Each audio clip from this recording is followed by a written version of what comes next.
go through the agenda of our two-day strategic session. I will be co-chairing Linda Telazi. He will be doing the better part of chairing. But I thought that for those areas where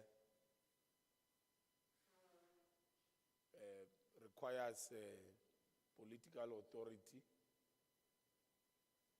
I will help him and then come from time to time as we deal with, what might be his limitations. If you chair a meeting of your bosses, it's not going to be easy to summarize resolutions, or maybe sometimes to call them out of order. But it is our hope that we've got mature and senior leadership as elected by the people of the Free State in this meeting today and in the legislature. Our expectation that the meeting will be conducted with integrity, respect. It's not far-fetched. Honorable members, let me welcome you. Let me welcome as well the support staff, right from the secretary down to those who came here to provide support, guidance, and everything else so that this strategic planning becomes successful. Let me conclude by appreciating the presence of the Speaker and the Deputy Speaker, the latter who is also part of us, and of course is going to be part of us throughout. The Speaker will decide, especially after giving us the political remarks. Let me not forget our guests. I've not seen a face that I've not seen before. I don't know if they are here. But I think as we go through our program, a reflection will be made so that we also know in the process who is here, should be here, or will be here at a later stage. In terms of the people who have invited to be part of this very important meeting as it regards to the work of the legislature. In summary, oversight. Everything else gets integrated of the legislature. Now I said to Ntatelati, I'm going to have to help you because program in itself has come of age. It has undergone some consultation processes. I am happy to indicate to the Speaker that the chairperson's panel did reflect on the program, which of course was also subjected to the Speaker. There were also reflections, I think, arising from a number of meetings, including Rules and Orders meeting. Inputs have been made from all over the show, and we did our best to integrate all of them and to attempt to summarize. The purpose is to facilitate the discussions. Throughout, Speaker, when we were planning it, the indication from honorable members is that they would want to place more emphasis and focus on the discussion of the work on oversight. And that's why the program had to undergo that extent of scrutiny in terms of engagement. So I hope that all of you can see on the, I think what we are trying to portray here is a 2 days program. The first part, as I attempt to summarize it, will be political addresses. And the second part of the presentations will basically be about the real reasons why we're here. Reflecting our understanding of what constitutes oversight, which is basically the relationship between the legislature and the entirety of governance issues, be it province as well as municipalities. Filtering, of course, as well to the national governance issues through our colleagues at the national level. Members, the first item obviously is going to be the speaker taking us through. The second one will be the chair of chairs, I don't know if he's here, to present on the purpose. Item number 4 will be the deputy speaker with a foreword on the strategic plan of the Free State Legislature. Point number 5 really is a sub-item to that. Don't worry about the numbering,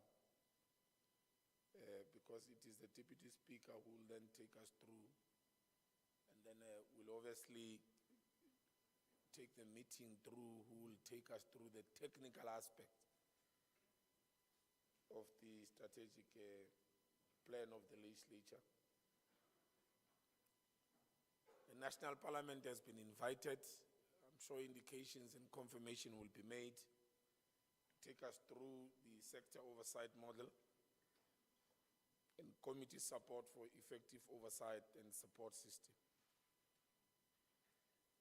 On that item, that's where we will be beginning questions and answers. And then we're not limiting it if, members will be provoked to venture into discussions and of course to take resolutions. Equally, it will not be decreed, it will be allowed. But in terms of planning, we thought after that it shall be questions and answers and engagement.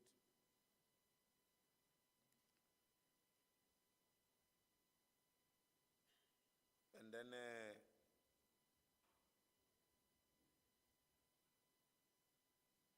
the item after that will be alignment of national and provincial priorities, the interface between NDP, Free State Growth and Development Strategy, the departmental annual plans. That item will be presented by provincial government. I'm sure we'll be advised also as we move forward who's going to take us through that. And immediately after that presentation, questions and answers and discussions.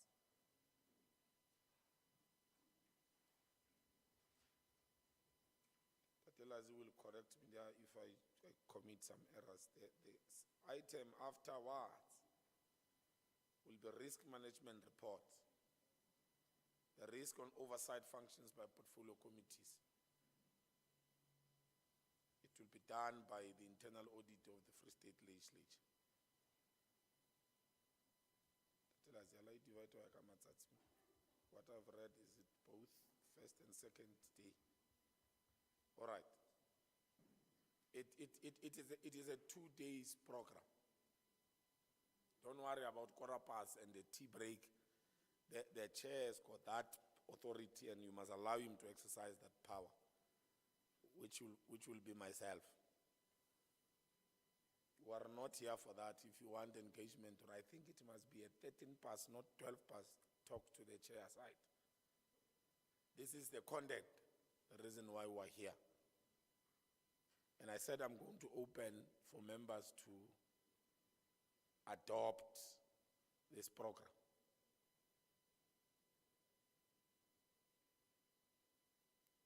as a reflection of what we have been building towards today. And then we know that we are in sync with a common program, with a common objective. We are moving together towards the destiny that all of us have said we need to do. I'm worried I don't see Honorable Jackelson here. But it's my own personal issues. There's nothing wrong if a member has apologized. I'm opening for you, honorable members, your reflection on the program, to adopt it. I see the hand of Honorable Khaurekwe. Is there any other hand? None. Me Khaurekwe? Good morning, honorable members and colleagues. Chairperson, I stand to move for the adoption of the program. Thank you so much. Thank you very much. As a mover, I'm looking for a seconder. I see Honorable Klute.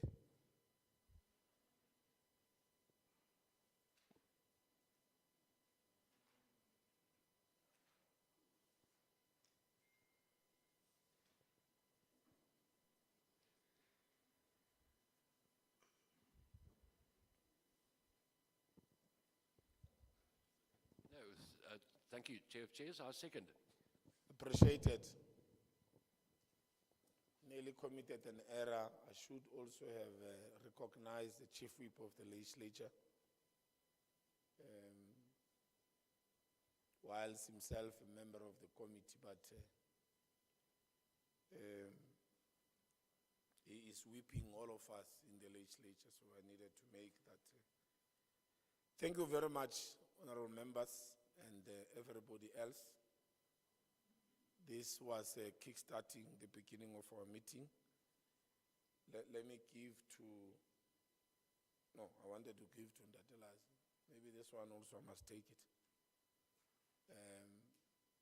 To take this opportunity to call the speaker, Tati Tukwana, on stage to come and address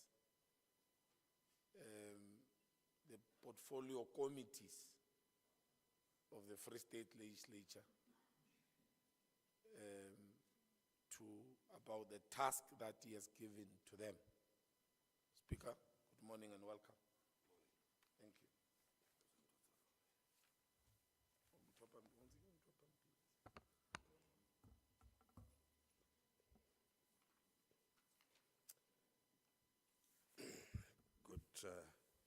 Good morning. Le a le kwatile ha ona taba empa ke le dumedisitse dipelong tsa lona le a tseba ke le dumedisitse a mo hatsela ono o le hatsetse o feta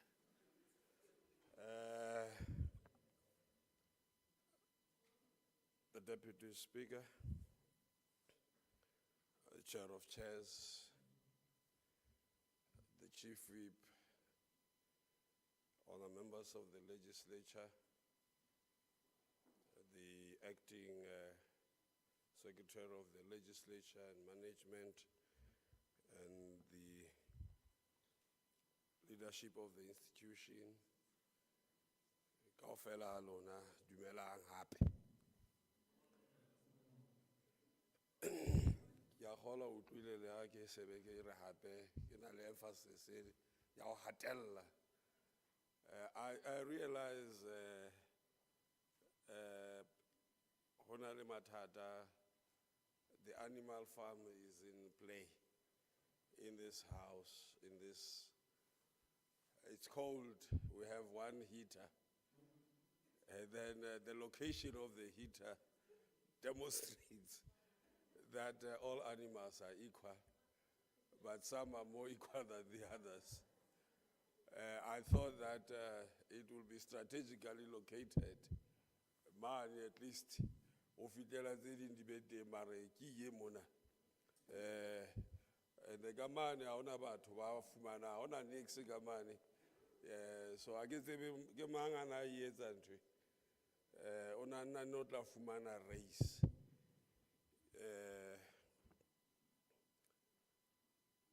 You know, in South Africa, when South Africa transitioned into a constitutional democracy with separation of powers between the legislature, the executive, as well as the judiciary, this signaled a new dawn for the people of this country. Again, the Constitution established distinctive, interrelated and independent spheres of government, the national, the province, as well as the local sphere. What is very important is that the legislative sector, your parliament, your provincial, as well as your local council, are, as they are referred to as the legislative sector.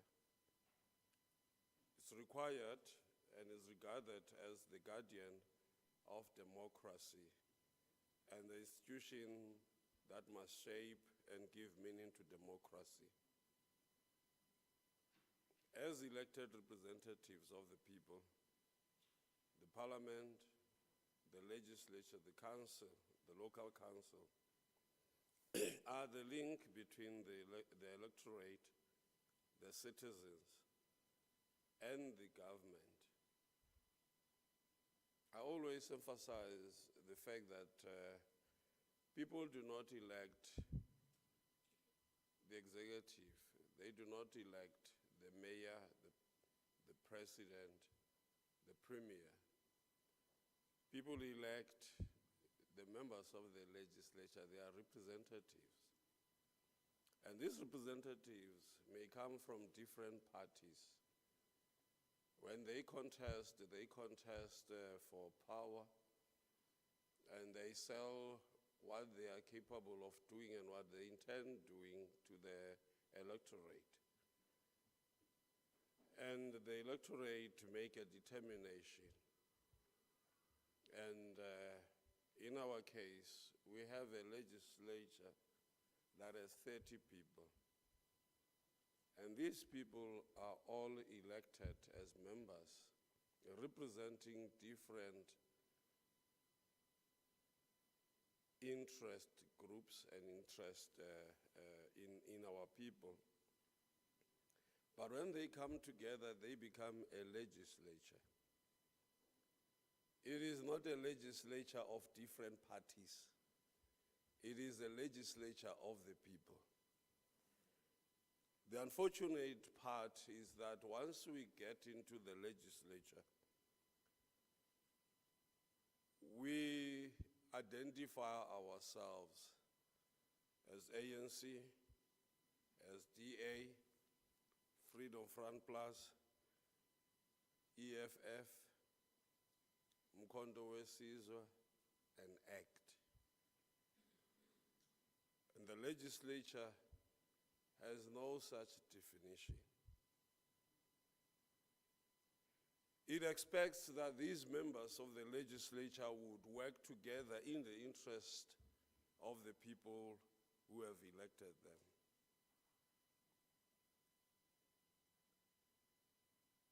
The unique position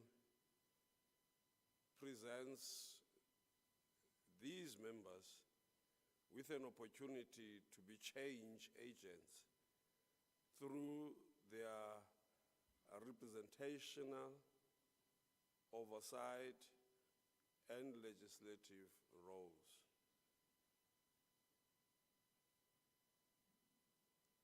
I want to repeat that you become an agent as members of the legislature. You become an agent of change.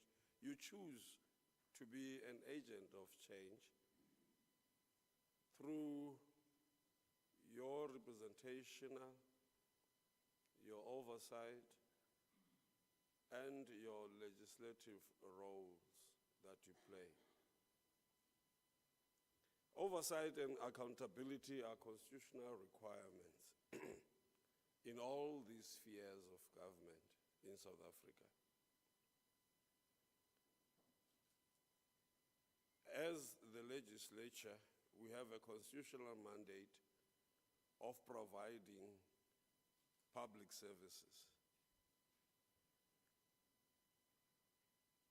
And I mean this in the true sense of the word,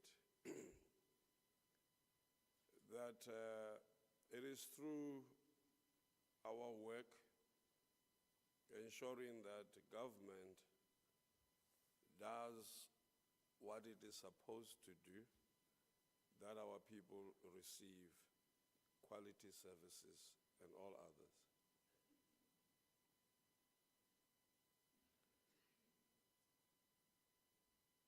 Oversight has a broader meaning than accountability, and it includes a wide range of activities and initiatives aimed at monitoring the executive. While accountability and oversight may differ in respect of scope and focus, it is also clear that the two are closely linked and mutually reinforcing. It is clear that while oversight is a broader concept, it cannot be addressed while entirely excluding accountability.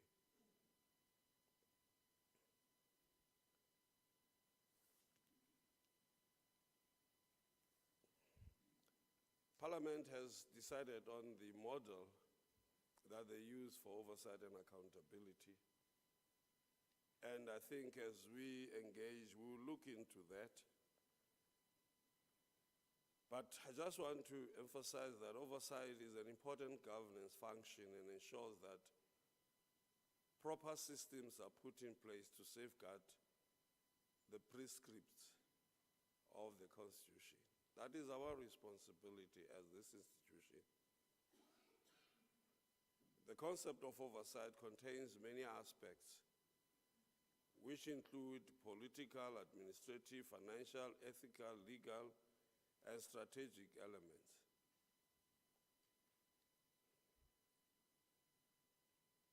Our oversight can actually take different forms.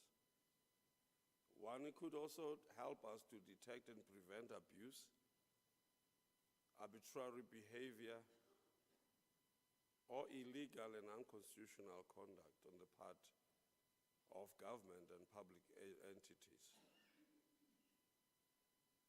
At the heart of this work, it is the protection of the rights and liberties of citizens.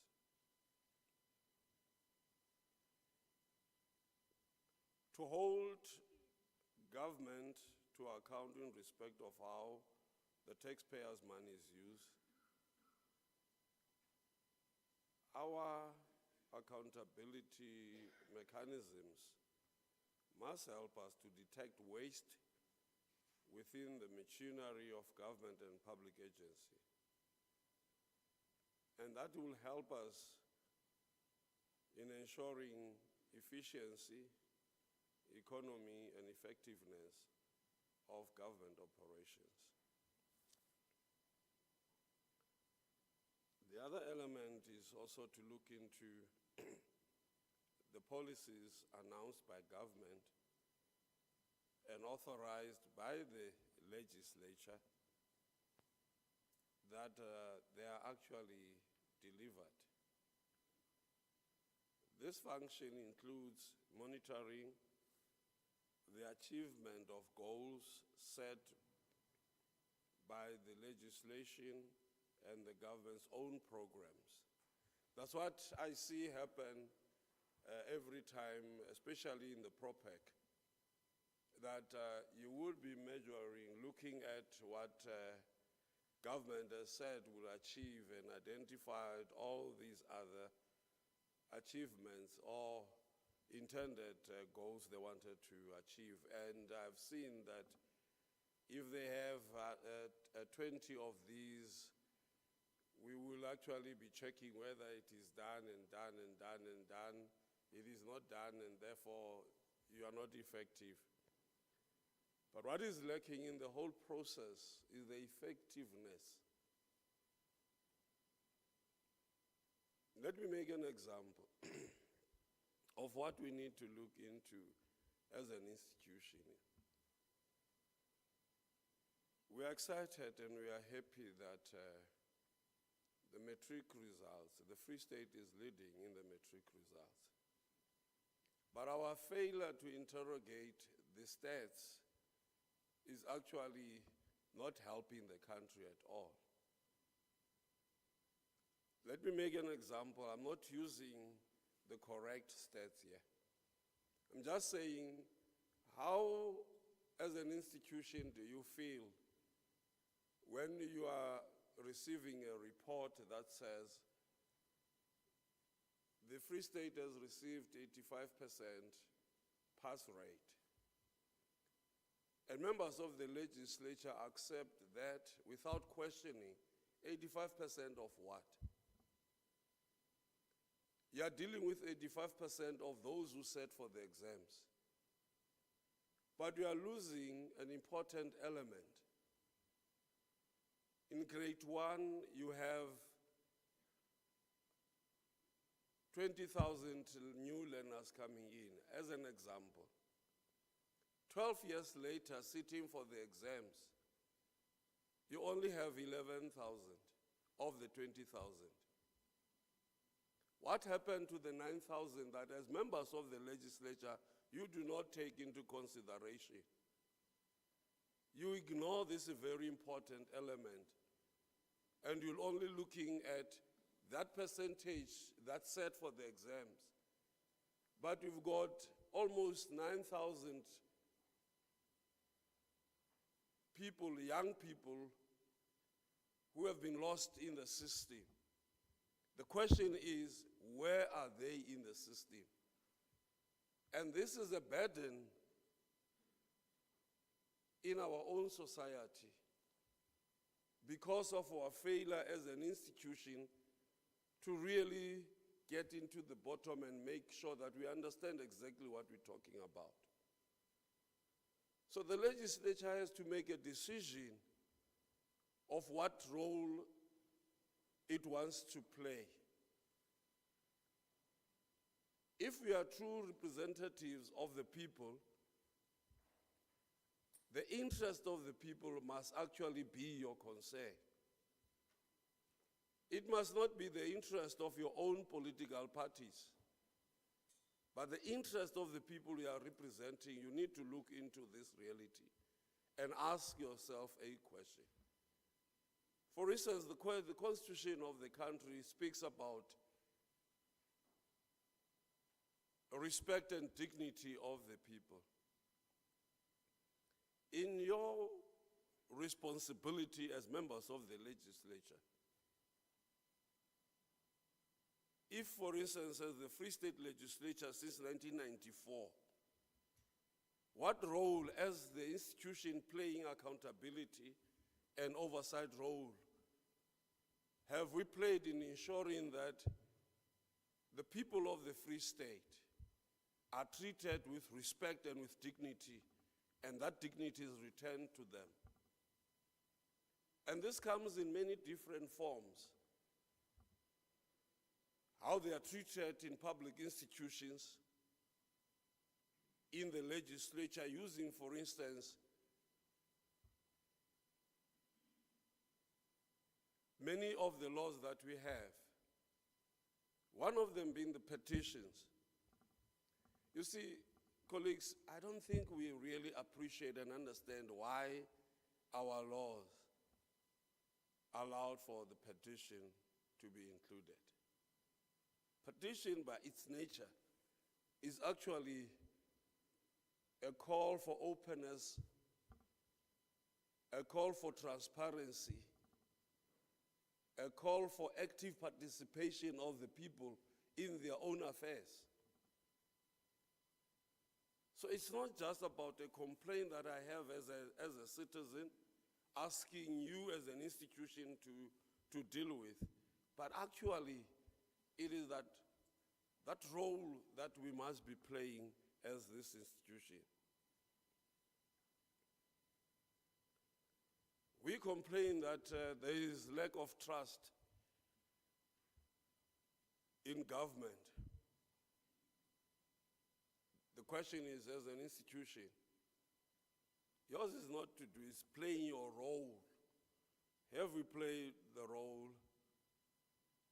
Have we managed to improve the transparency of government operations and enhance public trust in our democracy? It doesn't matter who is in charge of government, but we are talking about the democracy that we have.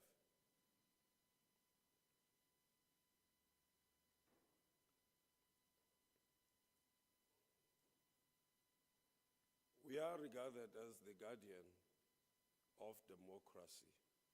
Are we living to that expectation as an institution? One of the basic tenets of democracy is to keep those that are responsible for the expenditure of public funds and to render services to communities accountable. And that is the role of this institution.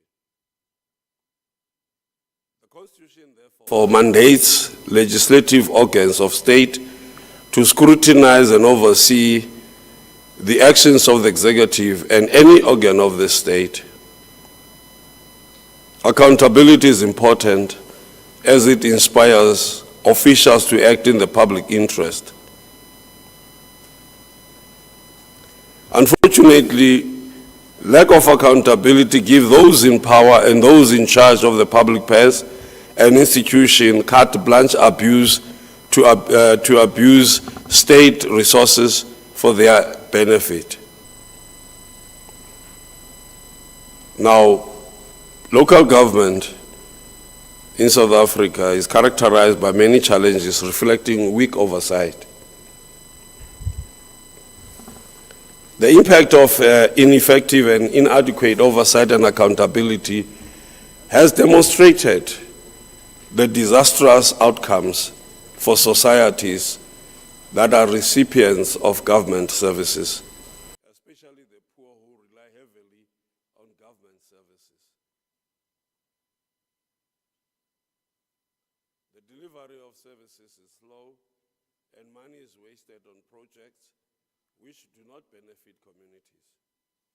Corruption is also rampant when those entrusted with oversight do not carry out their mandate. Poor audit outcomes are also a result of inadequate oversight. The AG's report year after year, we are not enforcing. We think, you see the problem with the legislature, you think when you call people to come and explain themselves, that's the end of it. It should not be so.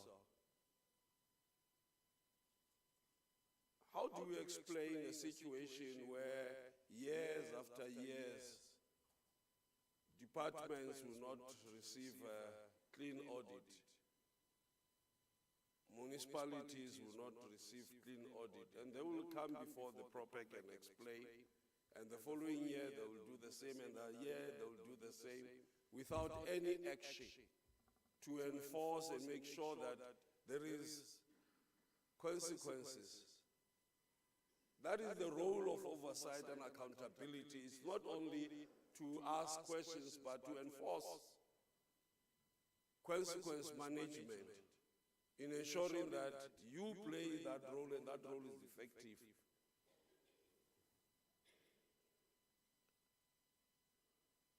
So I'm just saying, we have a role to play, and that is very important for all of us to play.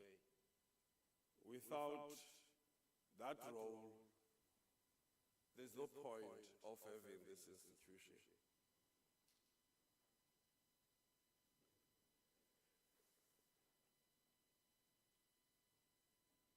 In the relationship between of government with the people, at the core of state governance is accountability.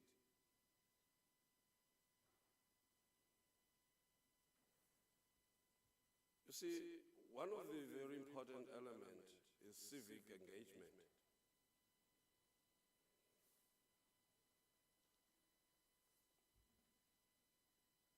ordinary citizens, civil society organization, and the media are now rising to improve accountability because there is a gap, there is a void. The legislative sector is not playing that role effectively. And now, those who are not elected are playing that role. Because of our failure to play this role.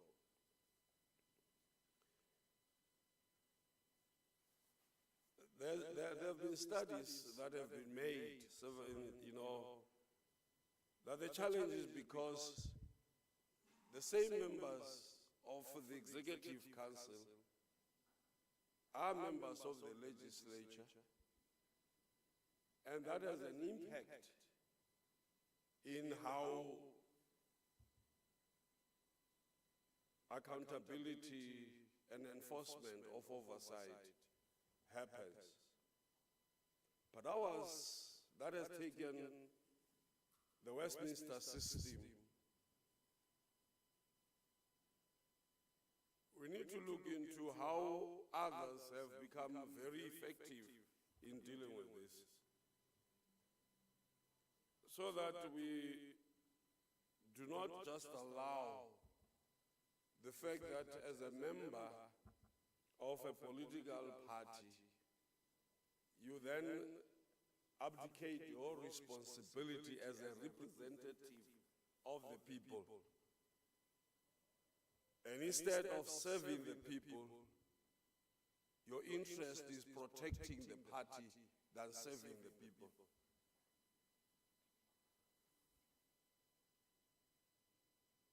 And unfortunately, in many instances, it is not serving the party at all. It's serving individual interest in the name of those political parties.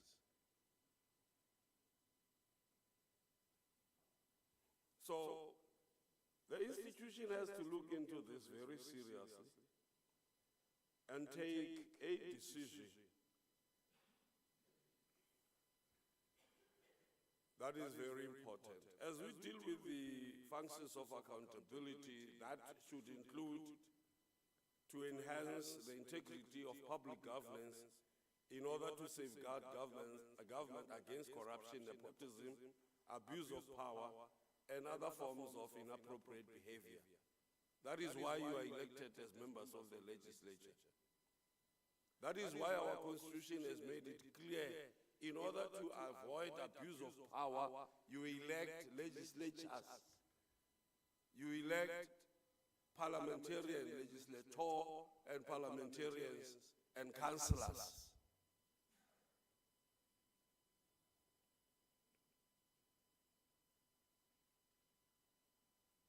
I want to insist and I want to emphasize this point. Our system does not allow for direct election of the president, direct election of the mayor, direct election of the premier. But what happens is that members of the legislature are elected, and they then go to the sitting and appoint and elect the premier. The premier then appoints the executive council outside the legislature.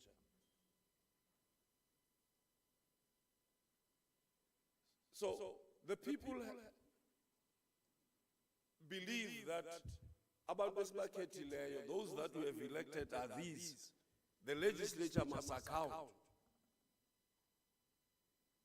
But for years, if we have to look into what have we done to account to the people, how many reports have we publicized as an institution, as part of our oversight responsibility? It doesn't help anybody for us to sit in the legislature, as committees hold, and they say we hold in this, but we are not reporting back to the people what we are doing and what we have done to hold this institutions accountable for the work that they've said. For instance, a government department will come and say, this is what we are going to do with our budget.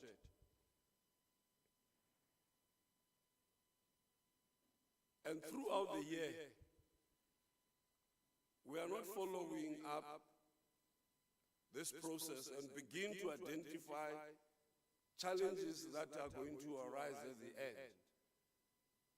And we only want to come in when there is a problem. Oversight does not wait or as an after effect.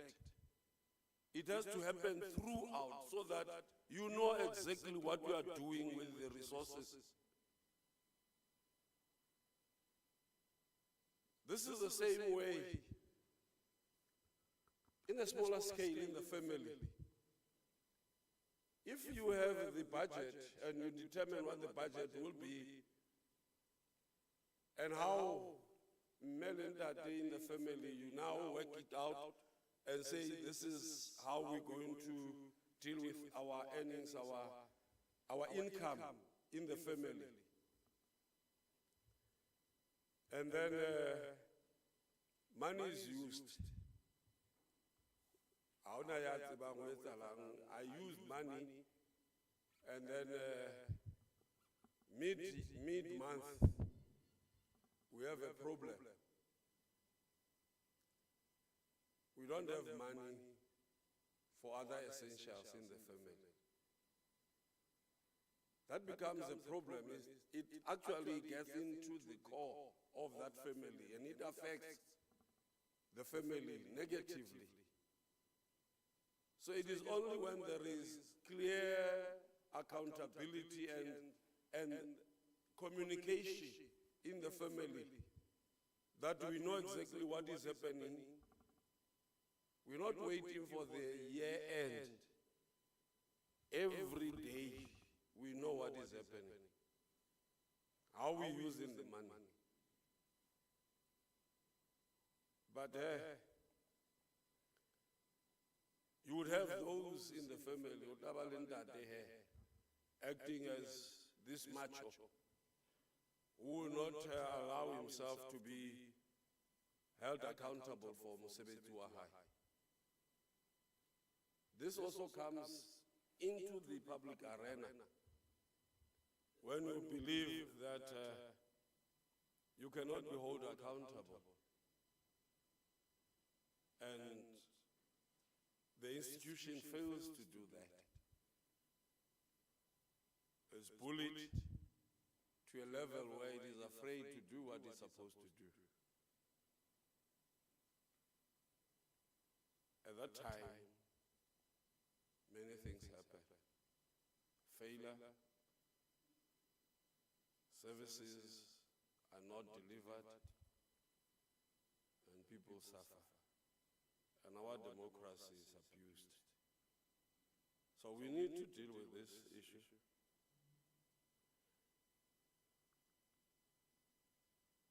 Accountability helps us as an institutional arrangement to effect democratic control. It helps in improving performance, which also would foster institutional learning and service delivery. And when it comes to transparency, responsiveness, and answerability, it ensures public and ensuring public confidence in government and bridging the gap between the governed and the government. Accountability becomes critical.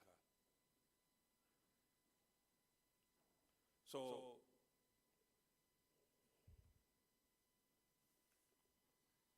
as I indicated, that oversight and accountability might be different, but intrinsically linked to each other. There are issues that are very important and key to effective and efficient political administration. In simpler terms, accountability means being accountable for actions or policies, whilst oversight refers to the role of legislature in monitoring and reviewing actions of organs of government to ensure that they account for the performance of their functions and expenditure of public funds. So, the other important element is Parliament acting decisively to ensure that these issues are not delayed.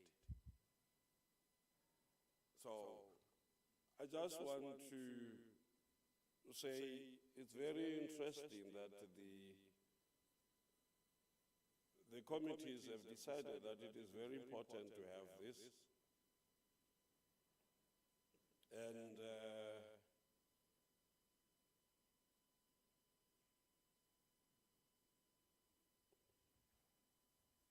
I just want to draw your attention also to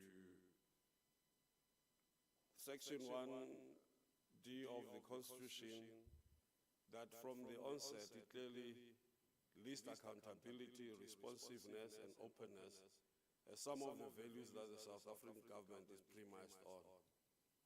And Section 41, subsection 1C of the Constitution requires that all spheres of government and all organs of state within each sphere must provide effective, transparent, and accountable and coherent government for the Republic as a whole.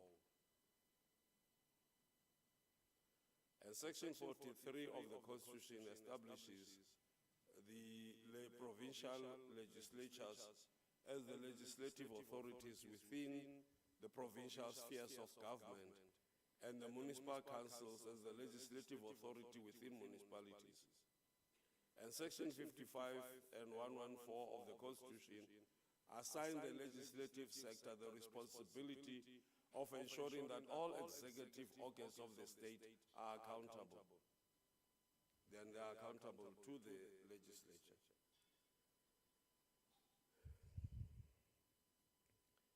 And then Section 92, subsection 2 of the Constitution demands that cabinet members, individually and collectively, accountable to Parliament, to the legislature, for the exercise of their powers and performance of their functions.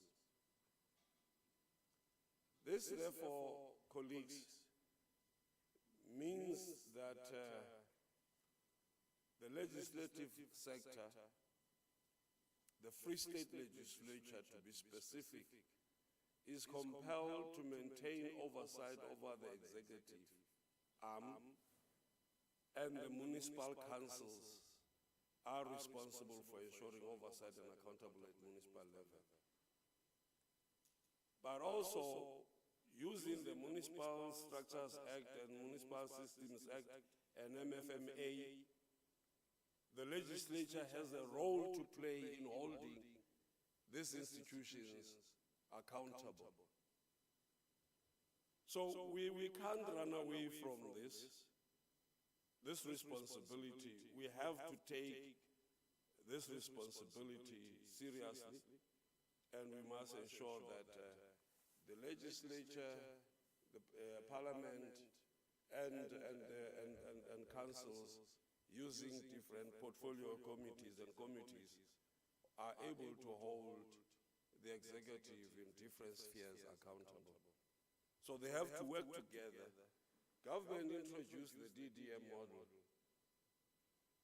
The role of the legislature, therefore, should also be able to monitor and ensure that we are able to effectively provide services to the people. So,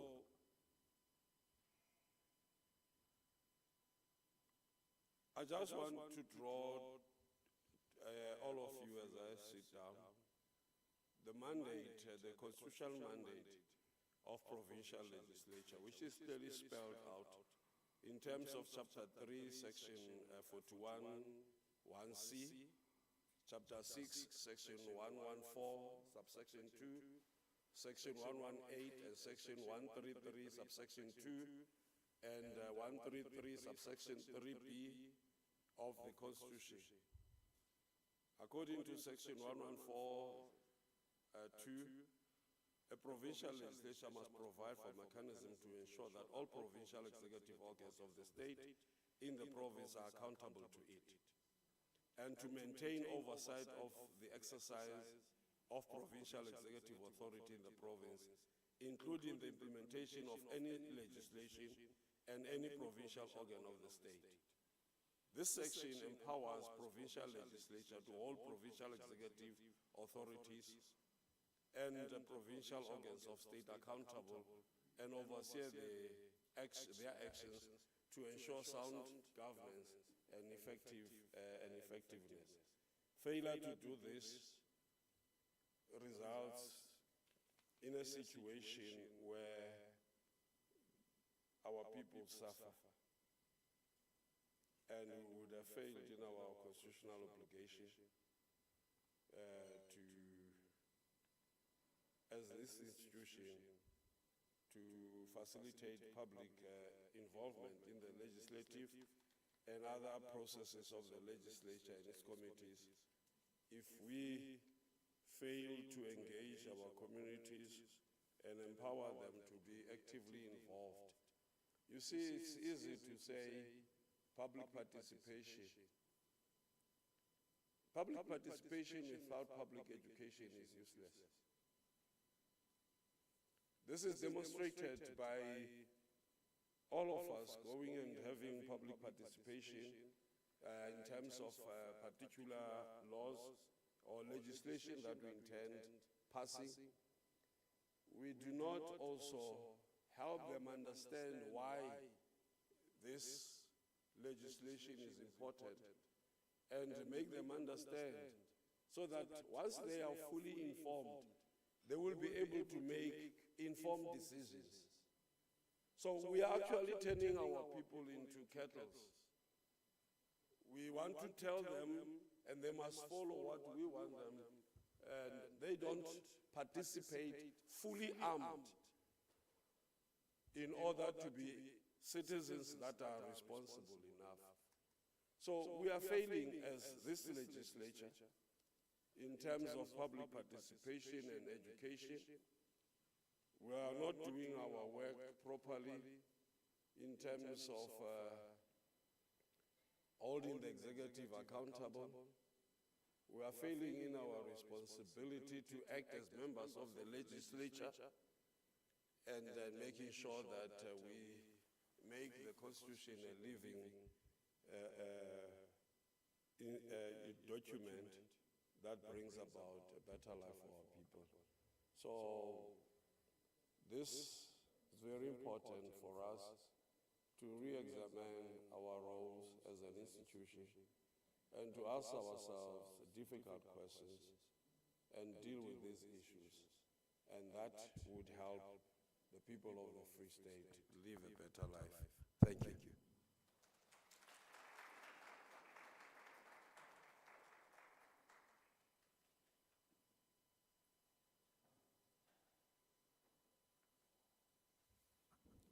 Thank you very much, Honorable Speaker.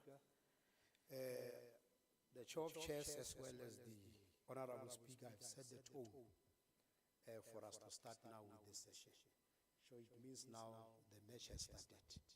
So all of us must fasten the seatbelt so that we make this event more successful.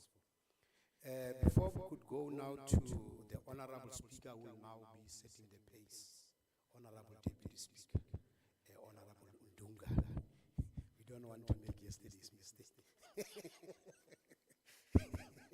Always when the speaker is around, he is confusing us. And then we ended up now pronouncing the surname of our Honorable Deputy Speaker wrong. Now we'll discuss that when we... It will be on the report, that one, Honorable Speaker.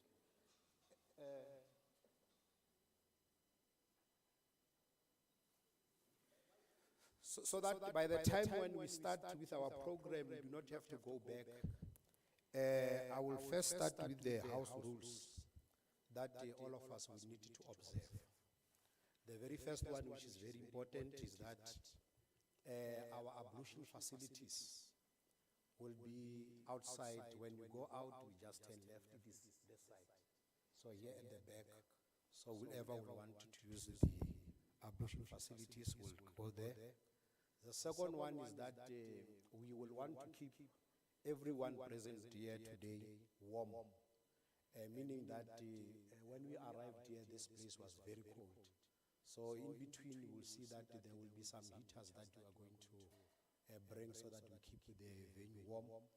But in addition to that, our tea station or coffee station will just be at the back there. We just leave the door, then on the side, whoever will want to go and grab tea can just quickly go there and grab tea or coffee throughout the day. Then the other one is to ensure that we are going to continue without any disturbances. We are going to request that we all put our cell phones on silent. For those who are not using the smartphones, can you please dismantle your phones? Then we just bring them together later. So should there be any assistance that honorable members will need, the officials are here, just raise up your hand and then one of us will come to you and provide whatever assistance you will need. In our midst, this gathering is being blessed by the presence of the following honorable members. We have seen that the honorable speaker is here, accompanied by honorable deputy speaker and the chair of chairs, meaning that the three presiding officers are here. And then in addition to that, the office of the chief whip is also 100% in attendance. The chief whip is here, as well as the deputy chief whip. They are also chairing portfolio committees, which means they are also going to be very active in this exercise. The chief whip is chairing the ProPEC and Finance Committee, and the deputy chief whip is chairing the Women's Multi-Party Caucus, as well as the Budget and Oversight Committee. And then we also have I've seen that when I looked at the members of the opposition party, I don't see the leader. Dr. Junkelson is not here. But all other 6 members of the opposition parties are here. We can acknowledge them as well. We've got Honorable Van Vuren, we've got Honorable Leach, we've got Honorable Chairperson of the Petitions Committee, and Honorable Van Vuren is the Chairperson of the Infrastructure Committee. We've got Honorable Masweu, we've got Honorable Pretorius, and we also have Honorable McKay. And from the Economic Freedom Fighters, we've got 3 honorable members present here. Is Honorable Jipoko, who is the leader of the party, is also the chairperson of the Social Services Committee. And then we've got Honorable Nanyani, as well as Honorable Chabalala. We also have Honorable Klute from the Freedom Front Plus. I haven't seen Honorable Foko is not here with us. And then Honorable Mkhabela also is not here. And then, as I mentioned, that there's a notice here. Okay. Honorable Foko is on sick leave. I'm not sure what the chair of chairs is going to say here, whether is it going to need 2 days without antibiotics, or is it going to need 2 weeks with antibiotics. So chair of chairs will address that one. So there's an apology from Honorable Foko. And then all honorable members are here, who I've mentioned. And then who are not here is Honorable Junkelson, as I mentioned, Honorable Msimanga, and then I don't also see Honorable Sigwebela. He's also not here. Where is he? Honorable member. He's there at the back, so I can't recognize him. So, but he's also present. He's the chairperson of the Economic Development. Honorable Klute is the chairperson of the Governance Committee. And then all members are here, exception those who have submitted their apologies. And then at the level of our guests, we have invited, we have on that day, Mr. Ulofse from the office of the DG, who's the acting chief on planning and policy. He's the one who's going to do the presentation on behalf of the office of the Director General of the province. And we also have our colleagues from Parliament who will be dealing with the oversight model. We've got Mr. Dennis Banda as well as Mr. Tolisi. So they are here. So there's our guest there. So in terms of the program that will be running our session with all the presenters, Honorable Speaker and the presiding officers are here. So there won't be any lull. At the level of administration, the team is being led by the acting secretary to the legislature, that is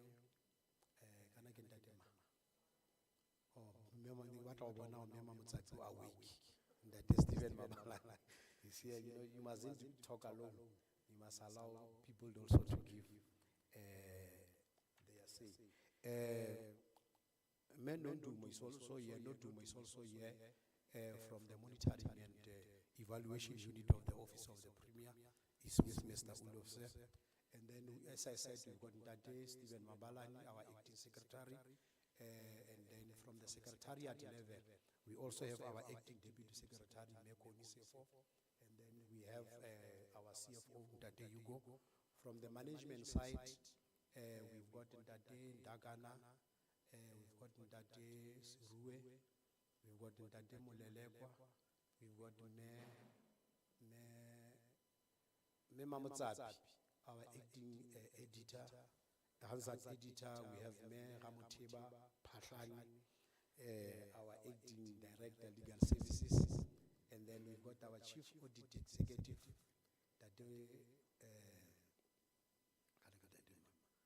our chief audit executive is here. And then from management side, if I haven't mentioned a name, we've got medical man, director HR. If I haven't recognized you, don't feel less important. And then we are also joined by managers of different units, together with our officials who are going to provide technical assistance, some from the ICT, and then the others will be dealing with the registration there at the back. And then we also have the scribes who are drawn from the researchers as well as the committee coordinators. They will be the one who will be writing the report and also taking notes, assisting our presiding officers when they have to come and give the resolutions that have been passed by the House. And then other staff members are here, security. And then we also have support staff from the office of the Speaker, led by Ndade Mufuke, who is the Treasury advisor to the office of the Speaker, of the presiding officers. So those are the people who are in attendance. And then the chair of chairs, I think, has outlined the program and is going to continue as such. Then I was just laying the ground for the deputy speaker to come and give a prelude on the main item, one of the main items that we are going to deal with, which in relation to the strategic plan of the legislature. Immediately after the deputy speaker, I'm going to request the acting secretary to the legislature to prepare himself and then come forward so that he can come and give us the overview of the strategic plan of the Free State legislature. Can we acknowledge the deputy speaker?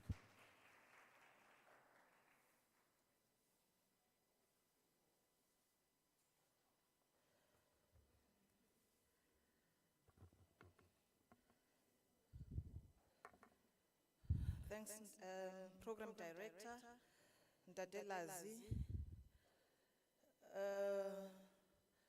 I was worried, Ndade Lazi, how many Honorable Squabela, because I know he's here, but the chief whip then whispered in my ear that no, let's forgive him, because the honorable member, Ratsiba complexion ya high, so standing from here, I guess it was difficult to see him. Maybe he should move to the front and join the whippery. Speaker of the Legislature, Chair of Chairs, honorable members, the management of the Free State Legislature led by the Acting Secretary, colleagues, ladies and gentlemen, and all our other invited guests, good morning. I greet you all with a profound appreciation for your presence today. It is both a privilege and a duty to provide a foreword to the Free State Legislature strategic plan presentation, which shall be done by one of our directors within the institution, Gentate Marweli Seruwe. But mine, honorable members, is to speak to what should set the tone for the final document of this strat plan. We meet here to reaffirm our constitutional mandate, to reflect honestly on our institutional posture, and to commit ourselves afresh to the historic responsibilities that rest upon the shoulders of this legislature. The Free State Legislature stands at a moment of deep introspection and necessary repositioning of the seventh legislature on uncharted waters. The times demand that we ask ourselves hard questions about our relevance, about efficiency, and most importantly, our impact on the lives of the people that we are elected to serve. And Dr. Stephen, I'm not sure why this keeps giving that feedback. Okay. The responsibility of lawmaking, oversight, and public participation can be seen in abstract, cannot be seen in abstract or just a procedural matter. They are pillars that are not merely legislative functions, but they are instruments through which democracy must find meaningful expression in the lived realities of our people. It is no exaggeration to say that the future legitimacy and efficiency of this legislature depend on how seriously we take the task of our strategic realignment. We cannot be comfortable with performing roles that are procedurally correct, but substantively hollow. We cannot congratulate ourselves on outputs that are disconnected to the outcomes. We cannot continue to define our success through regulatory checklists while the people of the Free State, especially those from designated and marginalized communities, remain on the peripheries of socio-economic justice and democratic participation. Our primary measure must be the condition of our people. If our laws do not create the basis of empowerment and transformation, then they are incomplete. If our oversight does not expose and correct the inefficiencies in governance, then it is clearly ineffective. If our public participation mechanisms are performative rather than transformative, then we are failing in one of the most sacred duties of representative democracy. We must resolve here and now to build a legislature that is intellectually alert, administratively coherent, politically focused, and socially grounded. Honorable members, the strategic posture of the legislature is not the task of a single office or a selected few. It is a collective responsibility that must be shouldered by every lever of this institution. From the political leadership to the committee researchers, from the administrative machinery to the support services, from the backbenchers of public engagement. Everyone must clear must be clear on their responsibilities and uncompromising in the pursuit of our shared strategic vision. More specifically, Program Director, this moment demands that our portfolio committees become sharper, they become bolder, and more proactive tool to our people, the electorate, that can trust and rely on us. The portfolio committees are not passive receivers of departmental briefings, which is what the speaker in his presentation spoke to earlier on. They are not mere intermediaries between the executive and the legislature. They are the strategic engines of oversight and accountability, which is our core mandate. They are the spaces within the legislature that must deepen the grasp of policy implementation, monitor the performance of the state with rigor, and surface the voices and grievances of the people in the most meaningful of ways. In order to do this well, we must move beyond a culture of reactive planning. We must invest in forward-looking strategies that are grounded in evidence, that are shaped by our local realities, and aligned with the national development imperatives. I'm sure this is one of the presentations that would be outlined today that we must robustly engage on. Our strategic alignment, Chair of Chairs, should be visible in how interwoven our programs are with the institution. From the interrogating reports at our disposal to an impact-driven presence at many of the sites of South Africans who write about their stories on social media platforms with the hope that they can reach us. The convergence is constructed to ensure that our plans do not live on paper only. They must guide our decisions, inform our resourcing, and be used to measure whether we are changing the lives of the people of the Free State for the better. The portfolio committees must embrace an active posture. This does not mean partisanship. It means courage. It means inquiry. It means a refusal to accept mediocrity in the delivery of public goods. It means locating ourselves, honorable members, not in the corridors of comfort, but in the communities of concern. We must bring the legislature closer to those whose voices are too often ignored. Your women in rural areas, your youth who are employed and disillusioned, people with disabilities whose dignity is yet to be fully respected, and our communities historically denied of the fruits of our democracy. We must also find ways to deepen our institutional accountability.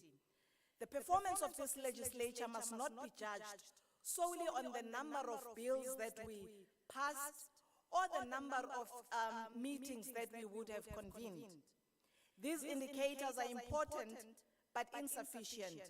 We must begin to ask ourselves, at every stage of our planning and review processes, what difference did we make as these members of the 7th Legislature?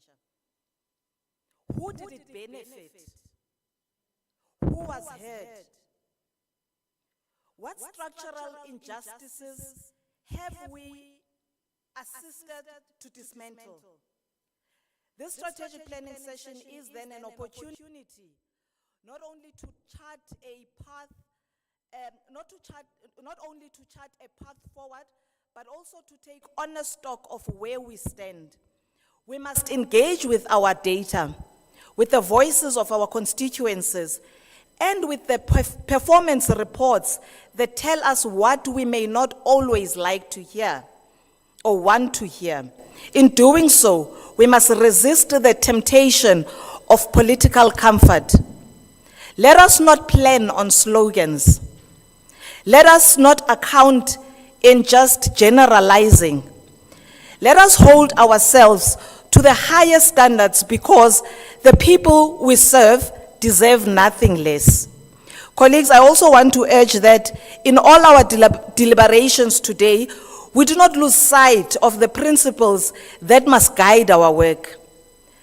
Integrity, responsiveness, equity, and excellence are not optional extras. They are the foundations on which a capable and developmental legislature must be built.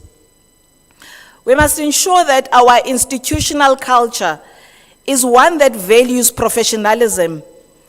It also encourages learning and fosters a spirit of collaboration. Finally, Program Director, I want to emphasize the importance of alignment. A strategic plan, no matter how sound it may be, is only effective as the unity and discipline within which it is implemented. We must guard against working in silos. And this is what I always remind our colleagues in the legislature. As one cohesive organism, where the parts understand their roles and support the functioning of the whole. Political leadership must set the tone. Administrative leadership must carry it through. And every official, every committee, every stakeholder must be part of the journey. Let the strategic planning session be more than just an event. Let it be our recommitment to excellence. Let it be the space of honest dialogue and courageous decisions. Let it mark a turning point in how we think about our institutional relevance and our social impact. The Free State Legislature must emerge from this process not only with a strategic plan, but with also a strategic mindset. Not only with documents, but also with direction. Not only with aspirations, but with actions that are measurable, that are meaningful, and ultimately are transformative. Let us then rise to the occasion. The people of Free State are watching. The people of Free State are waiting, and we dare not fail them. Thank you, Program Director.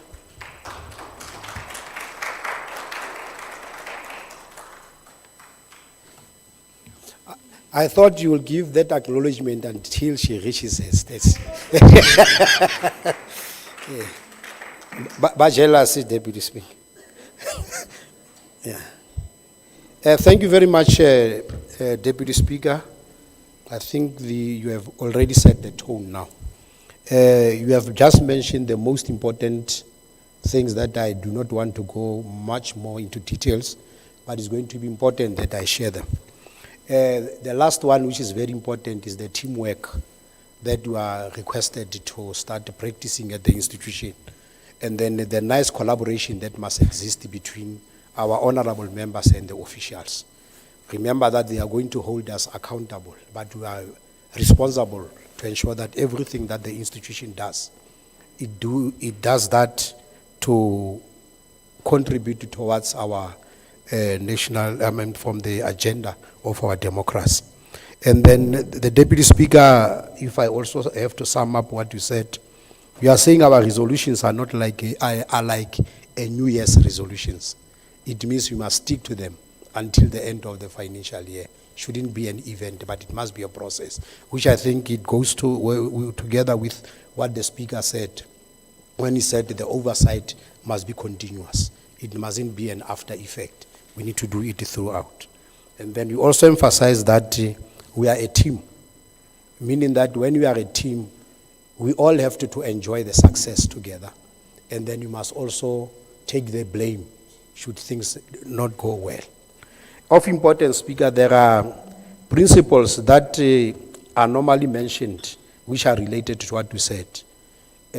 Our institution, we are now living in another normal environment where things have changed in this 7th administration, meaning that we can regard our institution as a learning organization.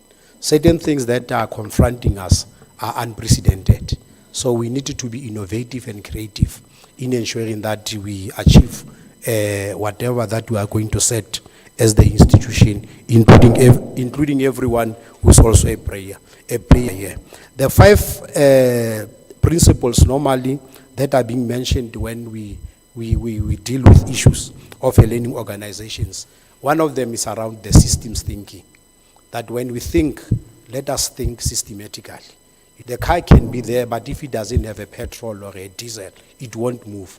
It means there are many elements that must come together to ensure that the car works. So all of us in our respective designations, we need to get to work together so that we achieve the goals of the institution. The second one is the personal mastery, which means that on us as an individual, we need to look at ourselves to see how best do we contribute towards the achievement of the goals of the institution. And the other one is the mental models. How do we start shaping, Deputy Speaker? That is the mental model part. And then the other one is the shared vision.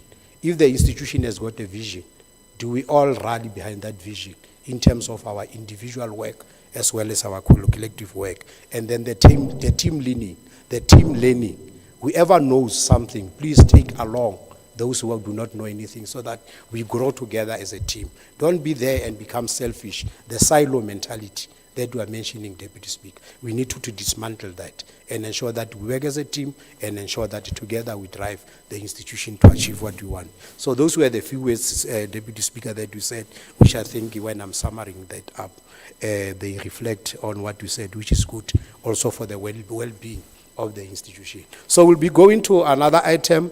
The Deputy Speaker said an item. We need now the presenter on the overview of the strategic plan of the legislature, so that when you go to specific items, that will, all of us, we've got an idea on what the institution is intending to achieve.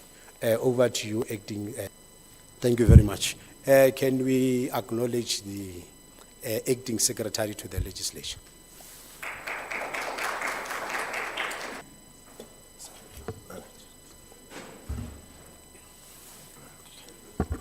Chief Whip, you can have a seat. Chief Whip. My expectation is that we need to start by outlining the objectives of the strategic plan, so that at the end we can make an easy evaluation of whether we've attained the things that we had aimed ourselves to achieve out of the exercise. They must present objectives. Chairperson. I thought the Chair of Chairs, when he was doing the opening, covers that. Chair of Chairs, can you lead me on that one? No, it's supposed to be presented by yourselves. You must put objectives. Chair of Chairs From administration. Chair of Chairs was saying anything related to it will be dealt with by members. Chair of Chairs, can you provide the leadership? I think you are in charge of the session.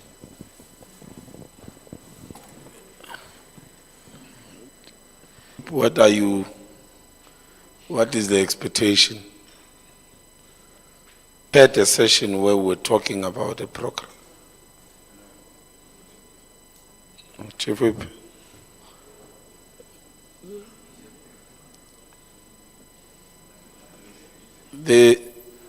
Immediately after the Secretary outlines the strategic plan of the legislature,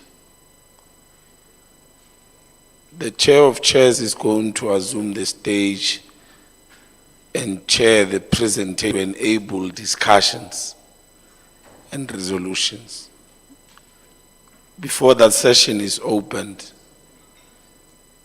he will, in the form of the item of the purpose, outline the issues that have been coming, which have necessitated, and we have highlighted over a period of time in terms of what is it that we want to achieve with the strategic objective. But equally, those issues must be derived from the address of the speaker. from the address of the strategic planning of the legislature. And that's why we said the speaker must do a political forward.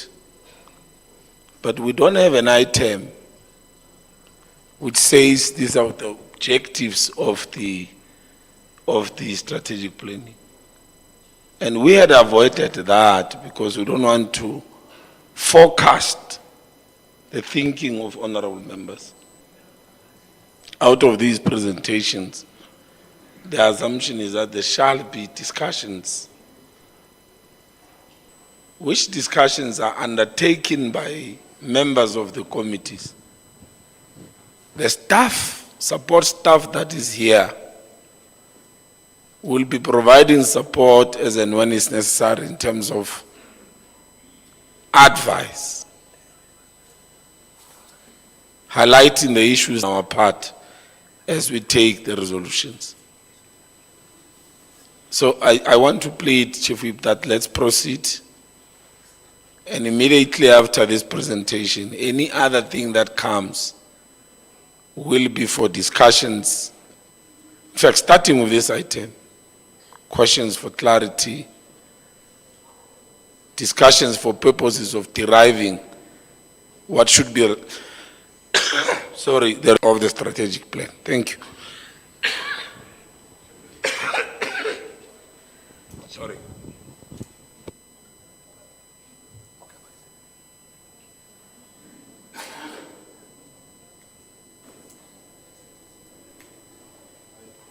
Chairperson, I understand what you are saying, but a strategic plan starts with objectives, which is a lodestar of what is it that you want to achieve. So maybe we can just simply say it's an oversight, but you can't start a strategic plan without objectives. What is it that you want to achieve? Maybe let's leave it and accept that maybe it's an oversight from admin. They were supposed to put the objectives as we start. Okay, no, let's leave it, Chairperson. Chair of Chairs, let me chair the meeting. Dr. Lazi.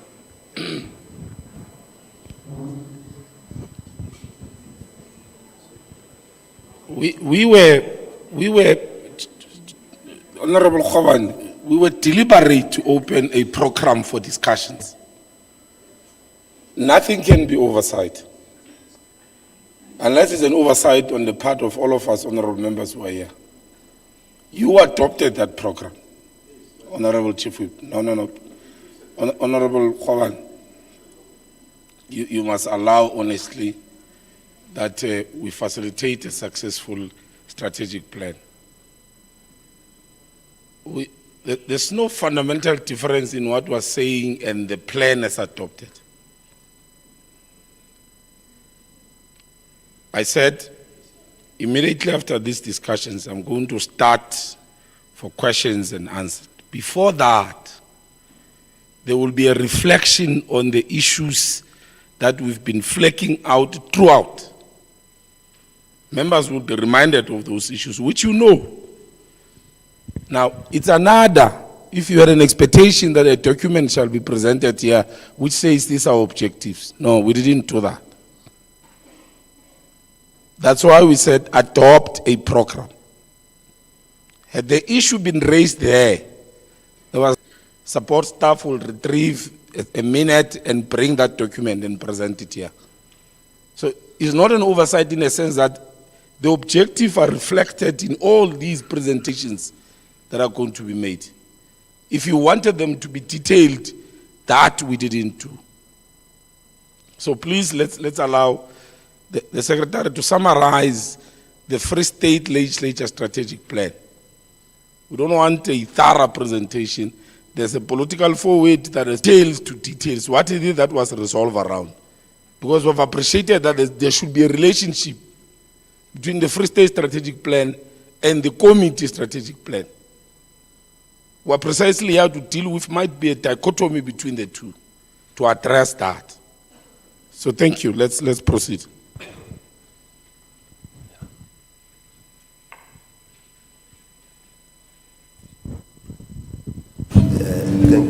Thank you very much, Chair of Chairs. The strategic the strat plan document of the institute about 50 pages. So indeed, what I intend to submit here is a summary, Chair of Chairs. Let me take this opportunity to greet the Honorable Chief Whip, the Deputy Chief Whip, the Chair of Chairs, the Deputy Speaker, the Deputy Chief Whip, the Chief Whip, honorable members, and the staff of the legislature at large. Not forgetting, of course, the visitors that we have. I have prepared a very brief summary of the presentation of the institutional strategic plan. Now, the presentation will cover 5 broad aspects, and that I will do very briefly. I'm going to deal with the background and the constitutional mandate. I will then attend to what we call 4 broad strategic themes. We'll deal with the values or characteristics, and then we will zoom into the 4 strategic objectives of the Free State Legislature. I will deal with core business, and then I will conclude. Program Director, FAMPLA is instructive, and it says within 6 months after an election, the Free State, a legislature or parliament must develop a strat plan. I wish to submit, Program Director, that indeed we complied with that legislative imperative, and as an institution, we have a strat plan in place. Broadly, the functions of the legislature can be divided into 3: to pass laws, to conduct oversight, and which is why we are here, portfolio committees, and to ensure public participation and education. Now, when the legislature came into being as a result of the past elections, we then, as part of developing our strat plan as an institution, we then sat down and said, what kind of institution do we want to see in the next 5 years, 2025 up to 2029? And what we agreed upon is that we want a product. We want a product that is transformative, a product that is collaborative, responsive, and stakeholder-centric. So those 4 broad key strategic plans, themes, then informed the strategic objectives as well as the operational plans of the legislature.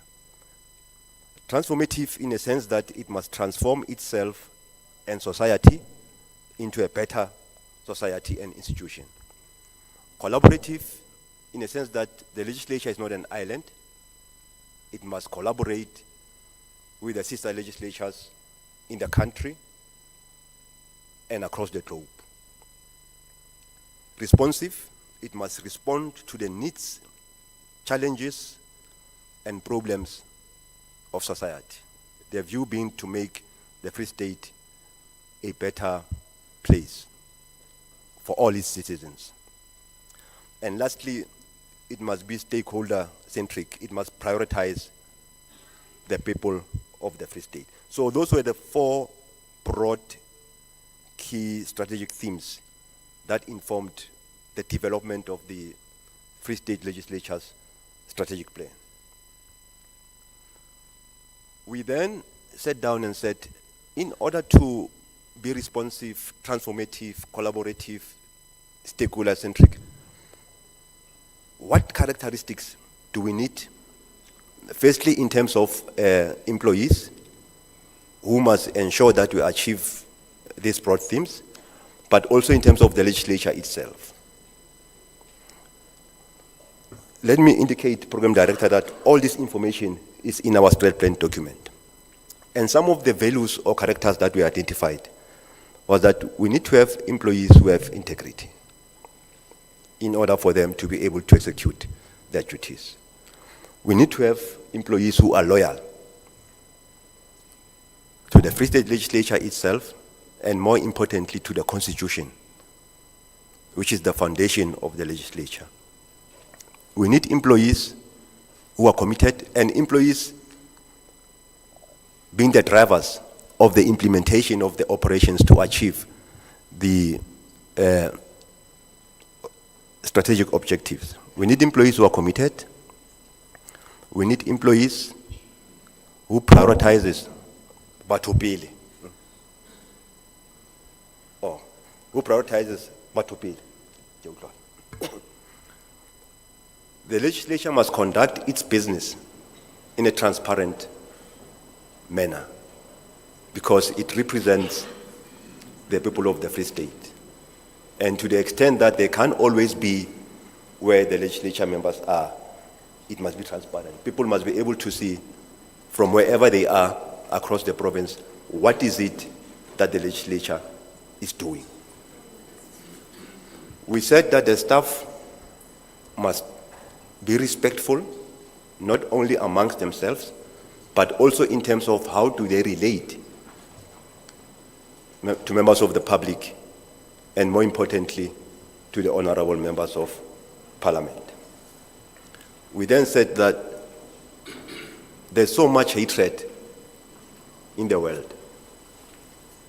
Why not in the operations that we do that with love? And these are the values that are contained in the strat plan. Then from the broad key themes that I referred to earlier on, as well as the values and the characteristics that we need to have, we then developed 4 strategic objectives for the institution for the next 5 years. And the first one is institutional leadership and administration. The second one is core business, portfolio committees. The third one is international relations. And the fourth one is member and political party support.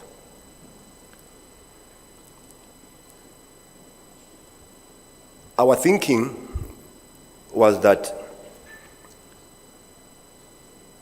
for the legislature to be able to execute its functions properly, there has to be a proper executive and administrative strategic direction, which is provided both at an administrative and political level.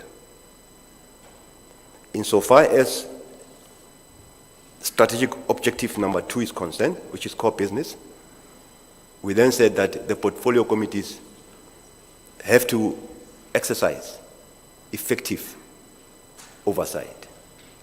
And you'll see as I conclude, I spent just a little bit of time on what is effective oversight.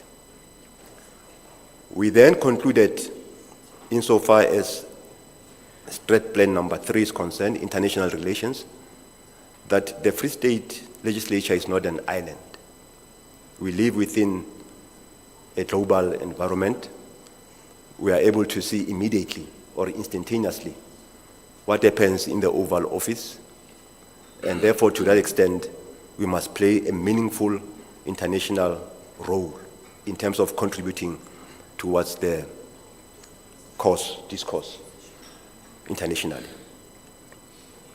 Because the legislature consists of political parties and members are members of political parties, we then thought it prudent that we should ensure that both political parties and members are properly resourced so that they are able to execute the work that they have to in terms of their constituencies. You will have noted from the previous slides that the second objective is core business, and that is portfolio committees.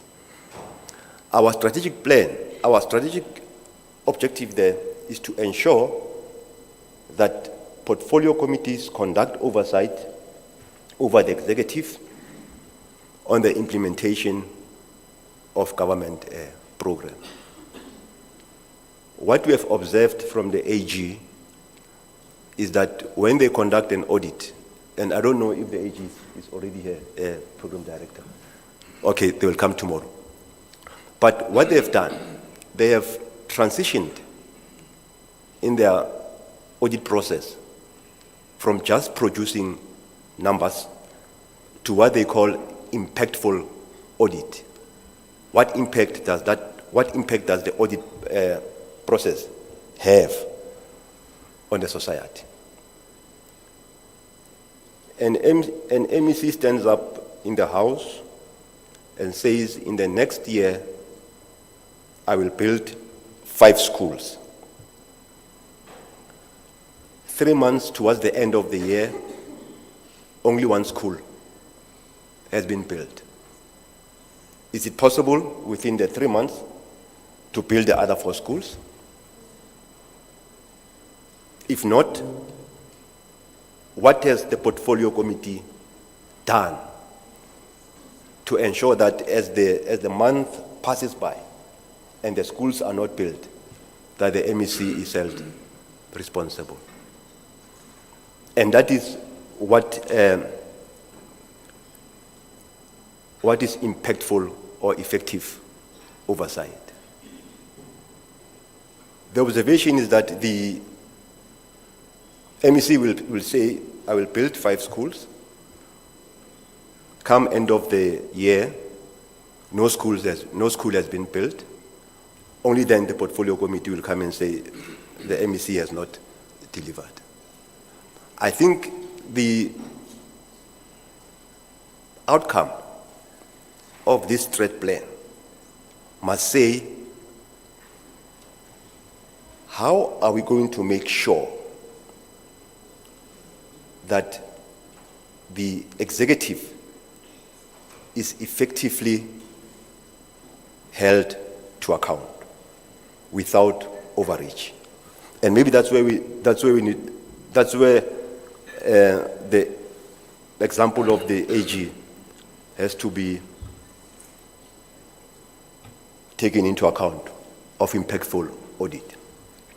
But I think over and above that, the legislature plays a very important role because it's able to summon everyone to come and account before it.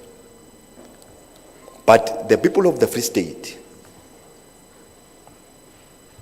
if you can ask any citizen of the Free State to say, if the government says it will do if the government does not do what it said it will do, where are you going to go for regress?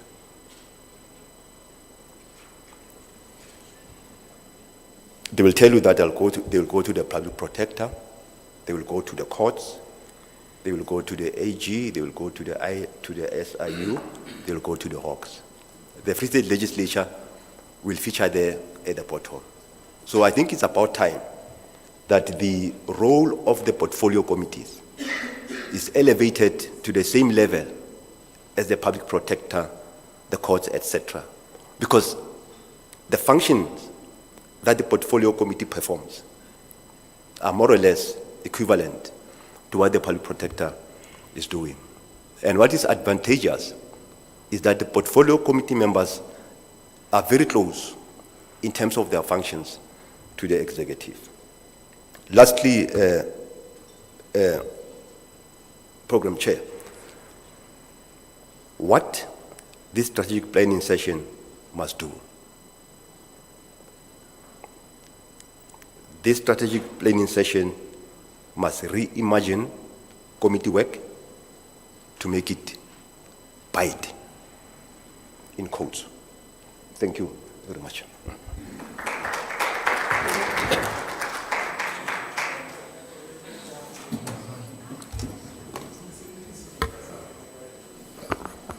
Thank you.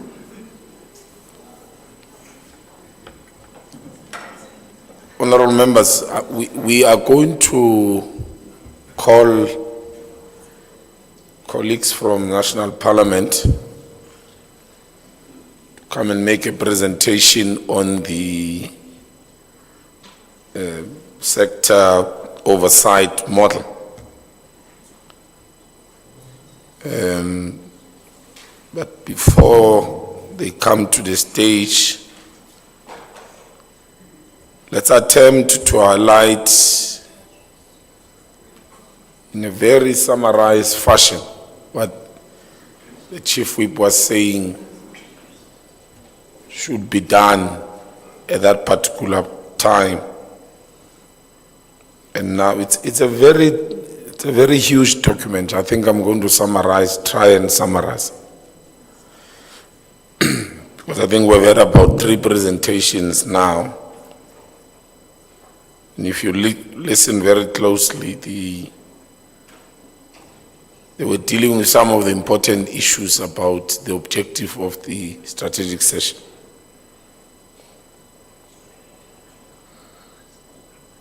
It says there, introduce systematic oversight and accountability approach and to formulate an annual calendar of oversight activities. I don't want to elaborate. Members know that we have issues with the program of the legislature. And I think one presentation is going to have to deal with the Section 76 bills. And I think to a certain extent the program of the NCOP, because more than anything, the issue of the budget was, and it is my hope, it was for the first time that it disrupted the program of the legislature. So the strategic session needs to find a way. Unfortunately, it would require other stakeholders to formulate systematic tracking of resolutions of the committees and hold the executive accountable. We know there's that problem. We're going to have to talk and resolve on that problem. To centralize monitoring and evaluation work of committees for efficiency of oversight, Chairperson's panel is clear. Review and optimize rules and orders to effective oversight where such a need arises. We know that, for instance, the joint committees, in our view, as we're building up, are not sufficiently covered in the rules and orders. An issue which, when the business plans tomorrow are presented to us, it must be detailed in terms of how it's going to be integrated in the rules and orders. Discuss and finalize committee business plan. I spoke about them. To develop an oversight accountability strategy. It's clear. And I think on this one, the whole idea was to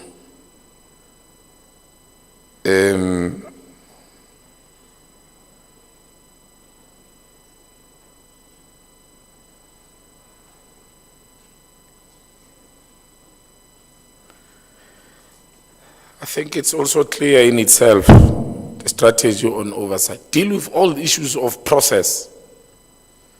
One presentation is going to deal with our relationship with municipalities. It has been a gray area.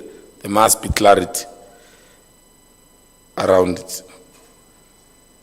To ensure our oversight and accountability is conducted independently.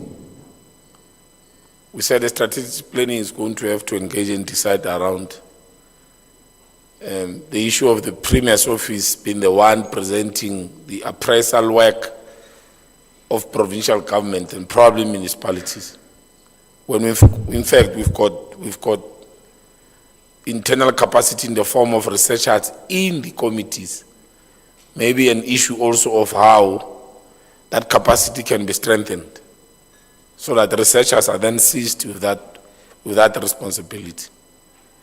I am not sure in the current period, in the current form, whether our researchers are able to do that.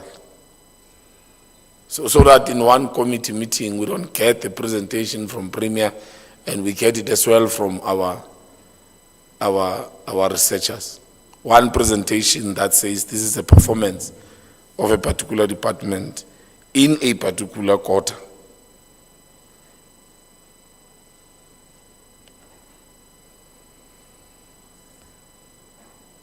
These ones I think were highlighted.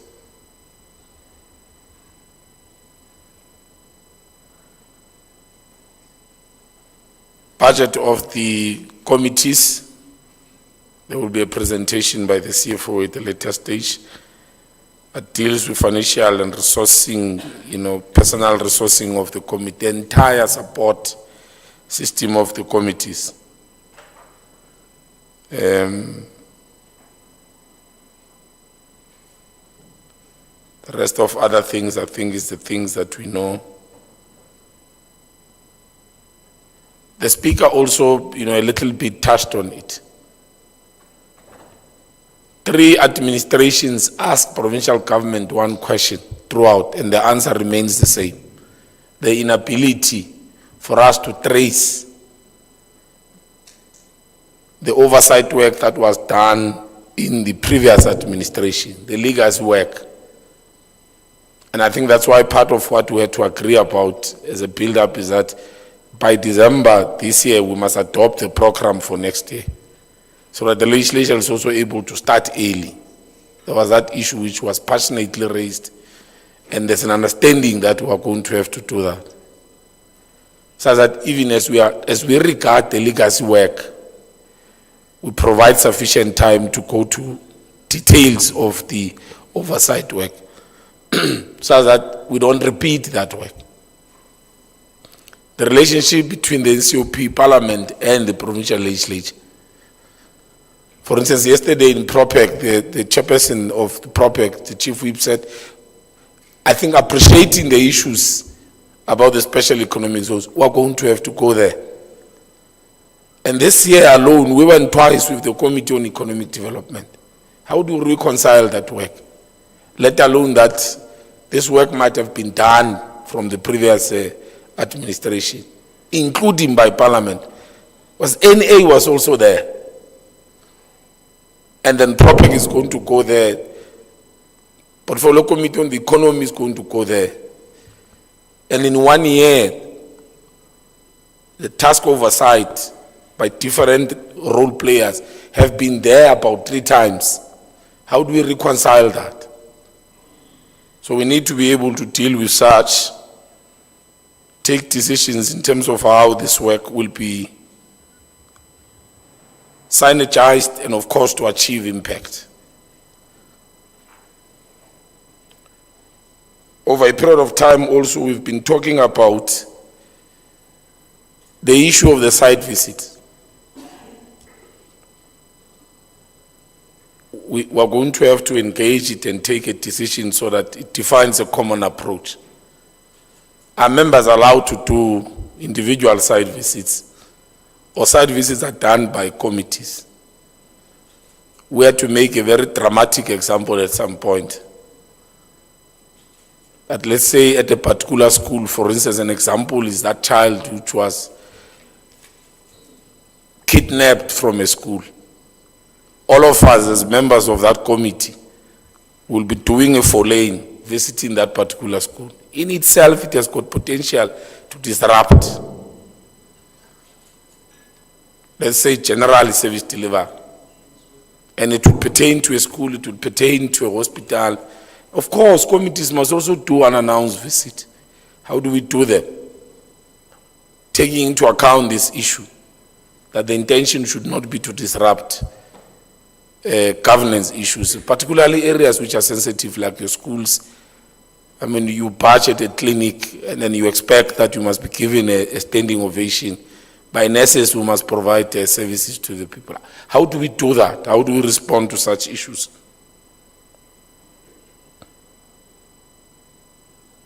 Reports on resolutions. It's a major issue. I think it came up. Speaker did speak about the impact of oversight. We must not just do it because we're ticking boxes. How do we achieve impact? Obviously, it borders on the resolutions presented in the House, and of course, department responding to that. And this document talk about the developing that mechanism, tracking system of those resolutions.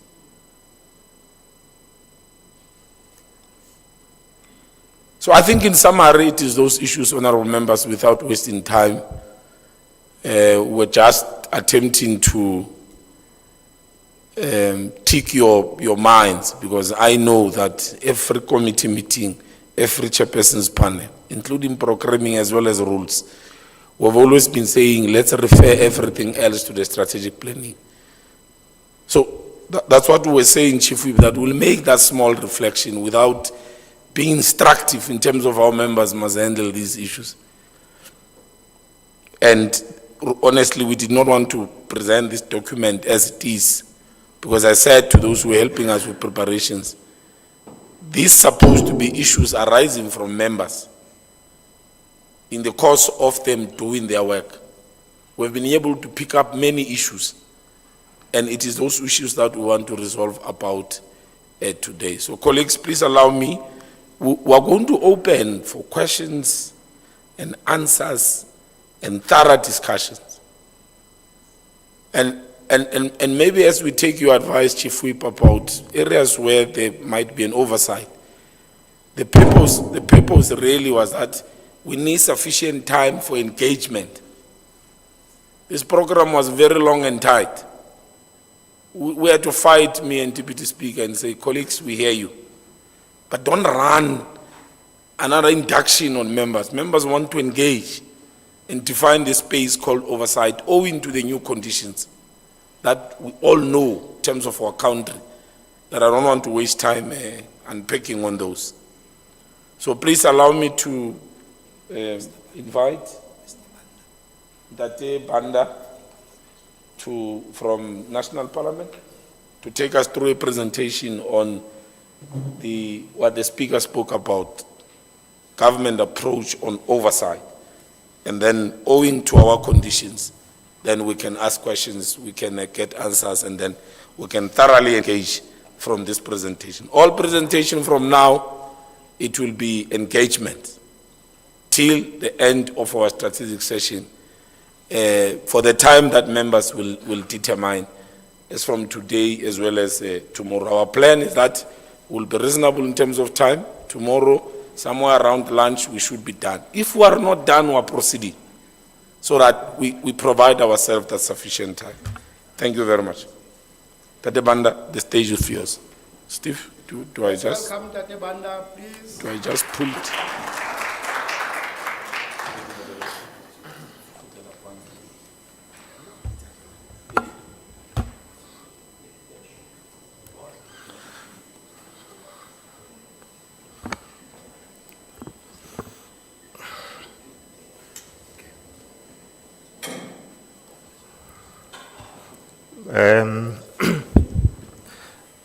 Thank you, Honorable Chair of Chairs, Tate Meko.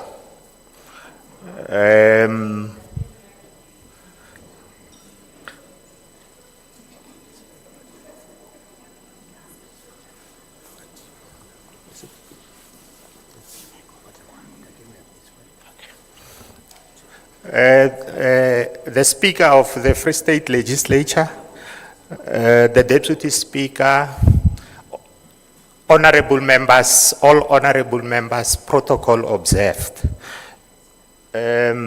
As Honorable Chair of Chairs has already indicated, my name is Dennis Bandi. I'm the acting for committees in Parliament. So I'm part of the staff support structure.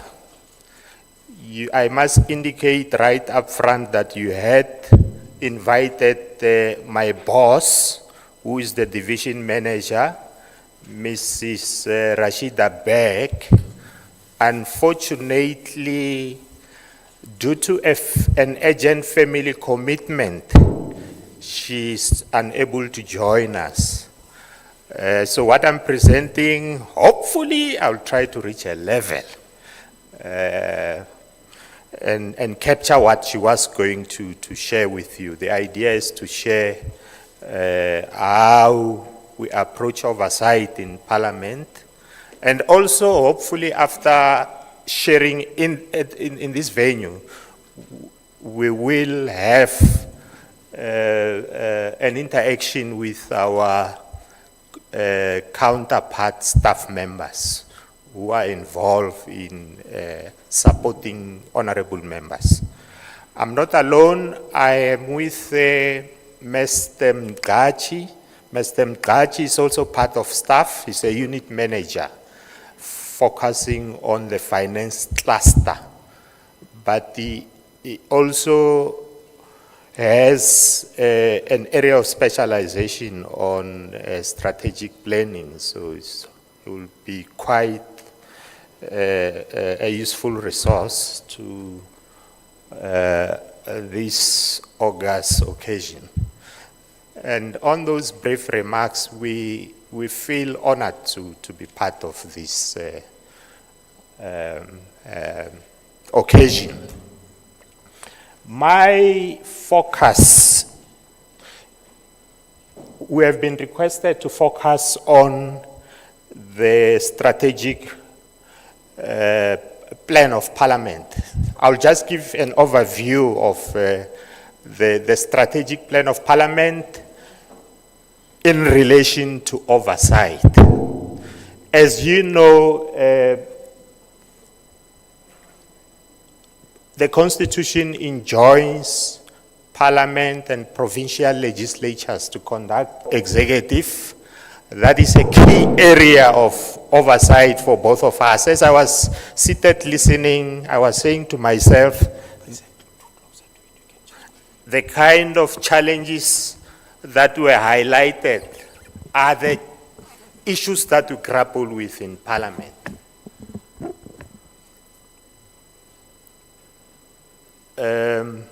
So the Constitution is the main piece of document that tell us how we should approach oversight. I'll talk about oversight generally, but I'll also focus on our attempts as Parliament to strengthen oversight in the 7th Parliament. We have a plan that I'll reflect on. But before that, I will talk about the general issues. From a policy perspective, the national agenda and regional and development agendas inform and influence. Many of us may know the national agenda is informed by the National Development Plan. We're talking about the National Development Plan. So that's the basis of the direction of what government is doing.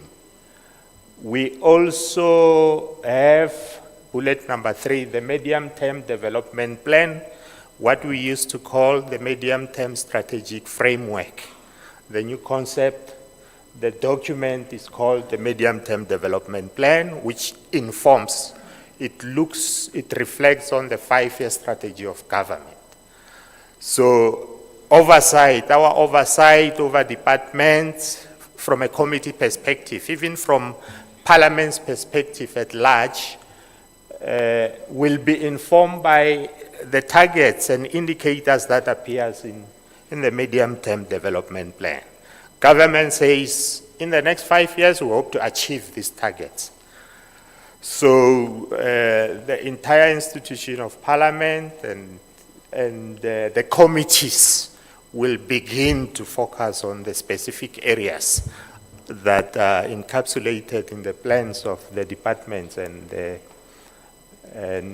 government in general. So a specific committee, portfolio committee, in our case like basic education, will look at the plans firstly from the medium-term development plan. What is it that is intended to be achieved in the next 5 years.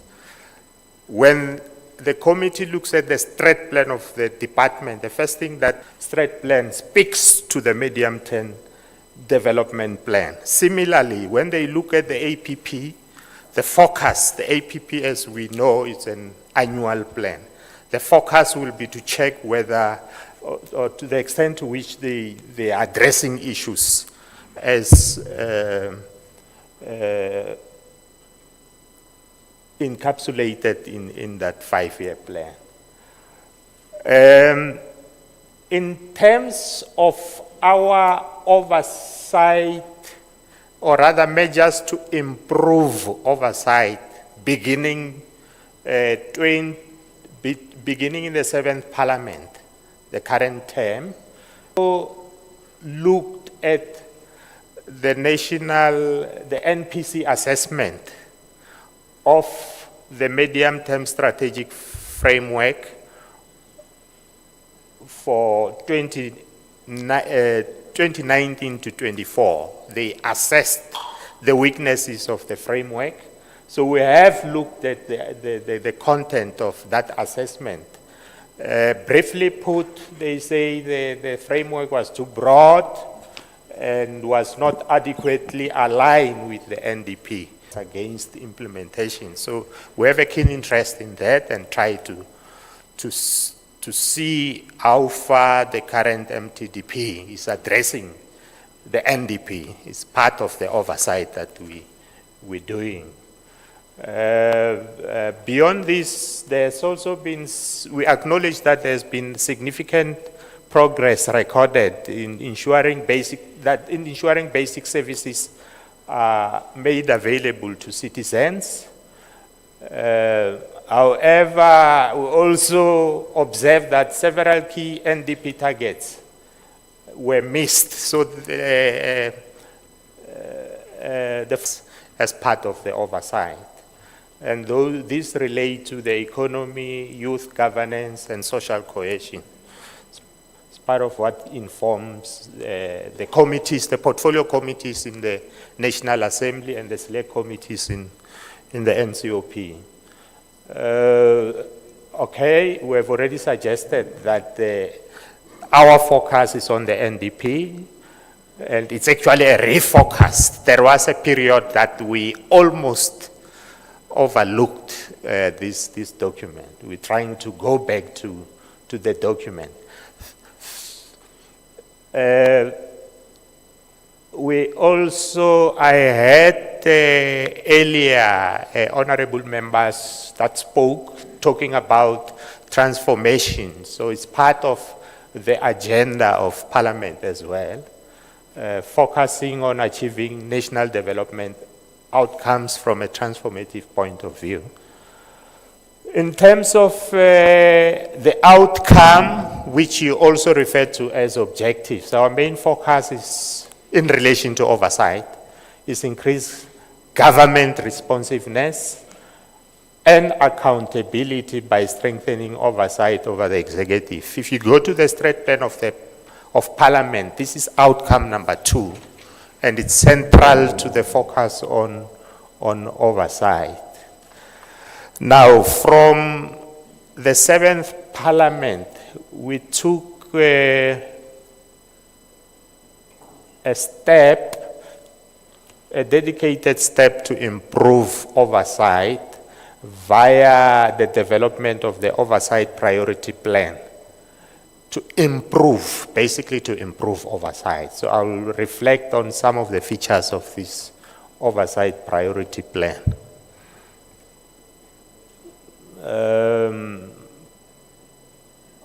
The strategic plan of Parliament is also aligned to some of the documents that are developed internally, such as the NCOP's presiding officer's standard operating procedures. So there are attempts to make a greater linkage between these procedures and the strat plan. In 4.1 are examples of those linkages. We will share the presentation for further information.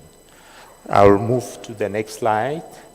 The building blocks of the oversight priority plan. This is the specific plan that has been that was developed from beginning of last year, or maybe the last financial year, to improve oversight. I'm now moving towards focusing on this specific plan. Okay, we've already reflected on the issue of the NDP, the SDGs, Africa's Agenda 2063, the SADC development plan. We also spoke about the NDP. These are the building blocks in general. The last two bullets, the State Capture Commission was not very kind on our oversight outcomes. So we take note of the findings and recommendations with a view to improve our approaches. There was another very important document, commonly referred to as the high-level panel assessment of the implementation of key legislation. So we also try to take note of the key recommendations that committees are expected to implement, or at least to try to address. I thought maybe before I go straight to the specific oversight priority plan, I should just reflect on a typical oversight cycle that we follow. Probably the provincial legislature follows. Oversight start by reflecting on the State of the Nation address, the equivalent of the SOPA. From there, departments, I'm going to number 4 there, table number 4 there. Departments will table their plans. They will also table their budgets, which is basically happening right now. They will also, the plans will be their strat plans, APPs, and budget. And then the finance committee will look at issues of finance on that cycle, and then committees as well, right in the middle, at the corner in the middle there, will also focus deeply on what departments are doing. And then after that, the plans have been outlined. Committees have interrogated those plans. Where they do not agree, they will highlight that these are issues that we feel are not much in line with the NDP, with the MTDP, etc. And then after that step, committees will start their oversight activities to check the extent to which the department is meeting its as outlined in the documents of the executive. And then the process will culminate in the last step, which in parliament terms is referred to as the compilation of the BRRRs, the budgetary recommendations and documents.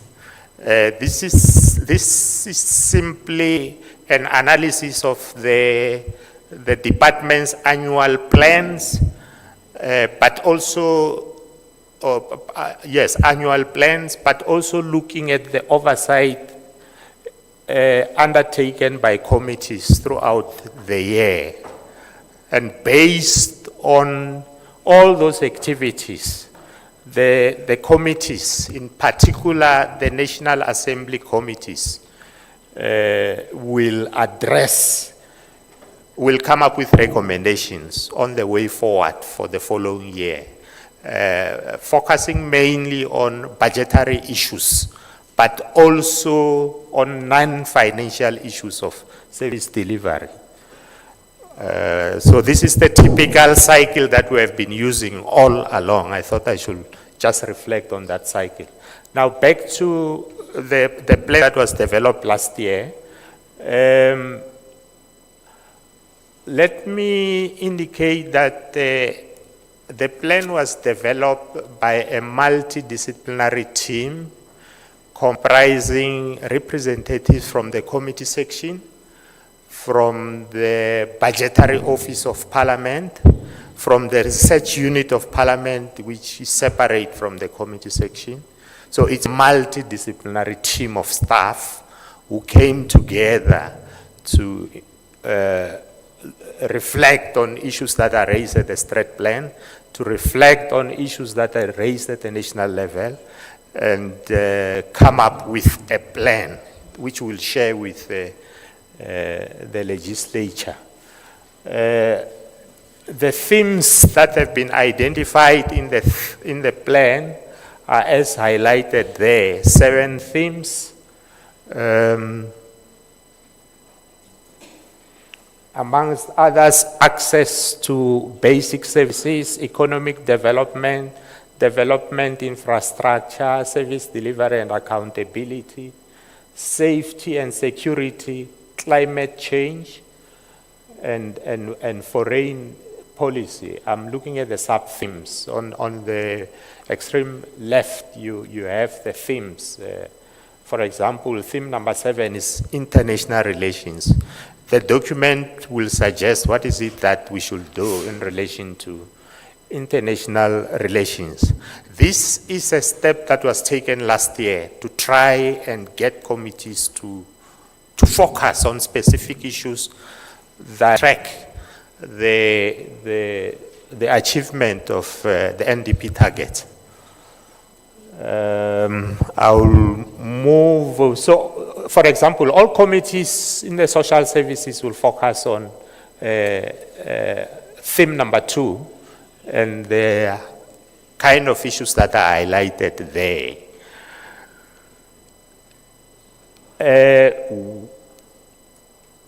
Okay, the OPP, that's an abbreviation of the plan that was developed last year, emphasizes that the Parliament should try to ensure that it flags those issues for effective oversight of the NDP, which you're probably grappling with as well.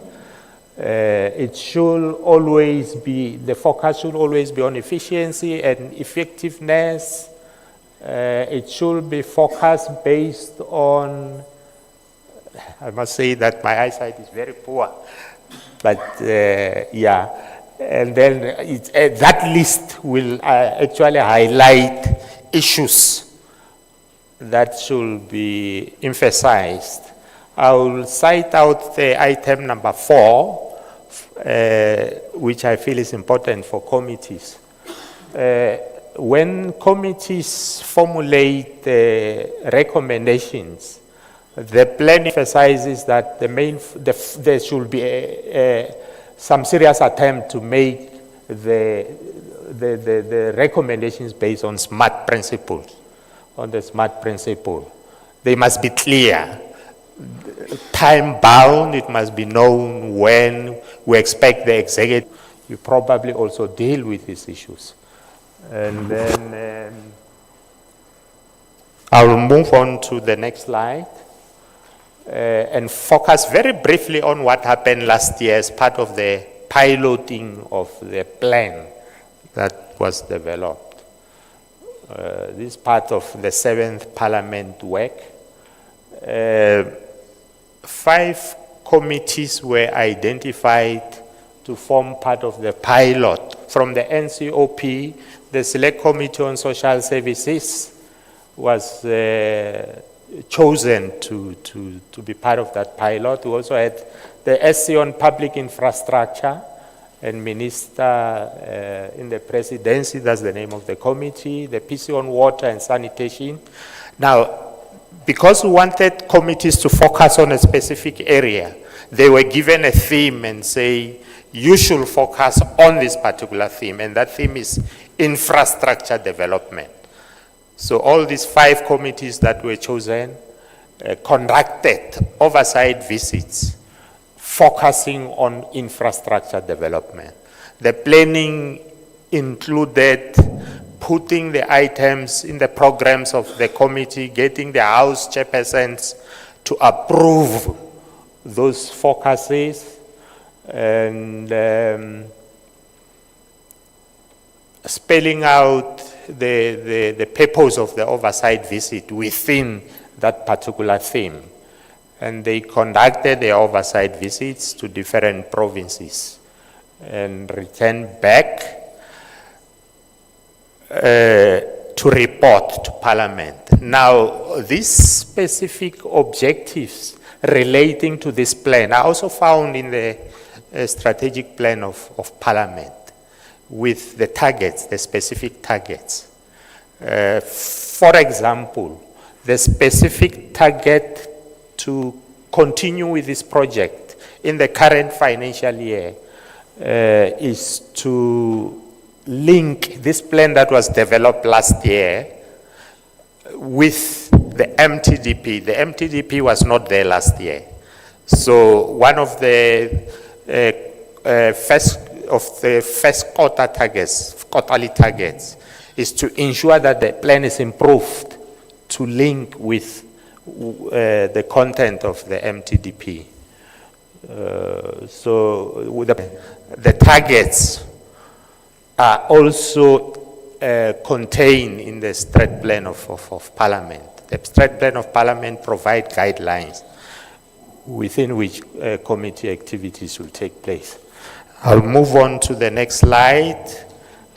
Beyond this piloting that has already taken place, there are some critical issues. Yes, the importance of committee planning. We learned about the importance. We also learned about a range of things. And our own criticism of what we did last year is that there was not enough collaboration, coordination, and cooperation with the provincial legislatures. That is the area that possibly may require some focus going forward.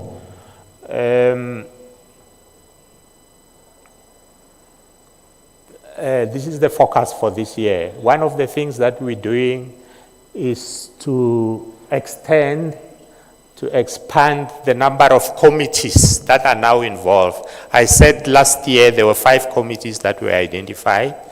This year, in addition to the 5 committees, there are 10 committees that are in the process of being identified to implement this plan. So it's an evolving concept. 8 of these committees are in the National Assembly, 2 are from the NCOP. I've already spoken to bullet number 2. The OPP is being aligned with the MTDP.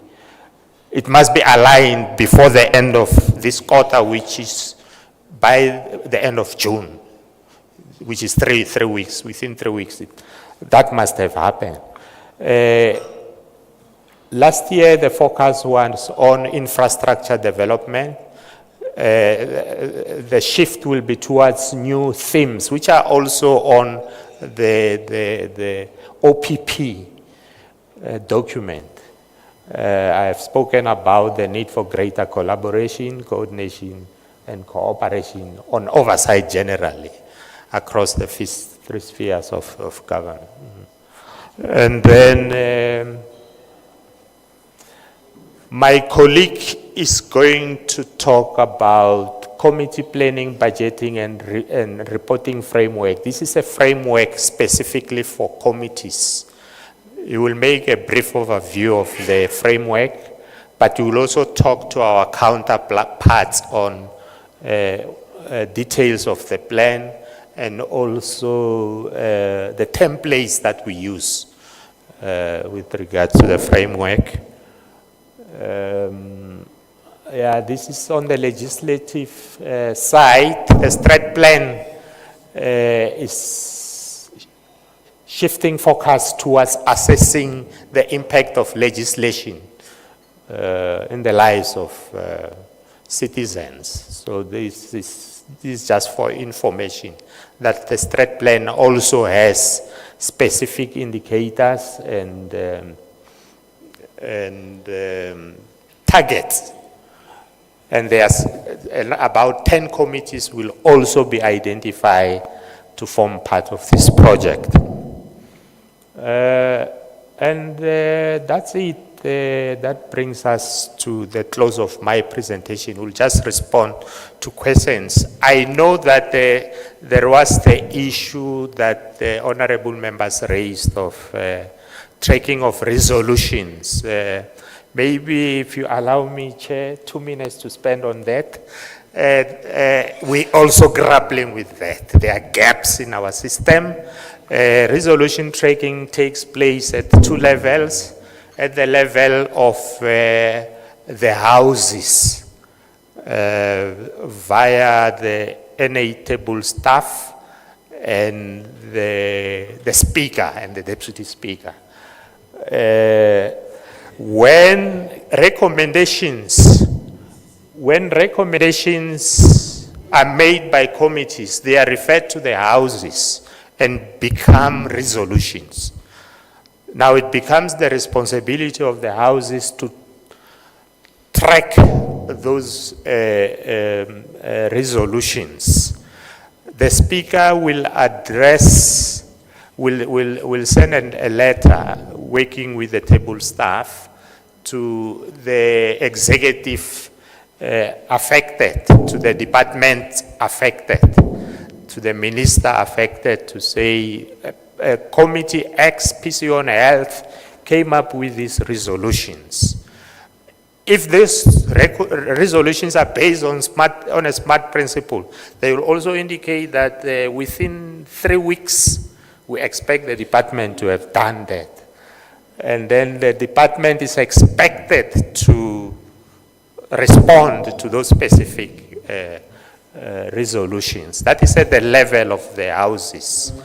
Resolution tracking also takes place at the level of committees.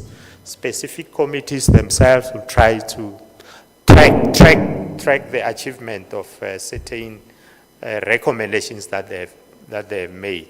If need be, they will conduct follow-up visits to check the extent to which issues have been addressed. At an institutional level, we're trying to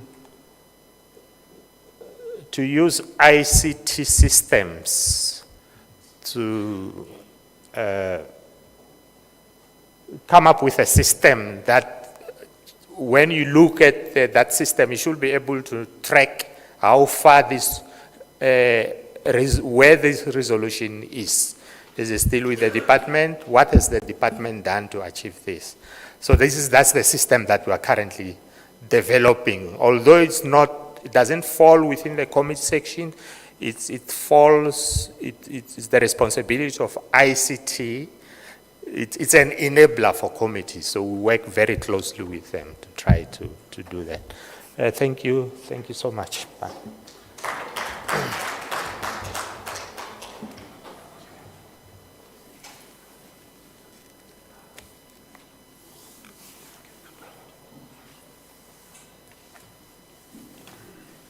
Can you also give him another round of applause, please?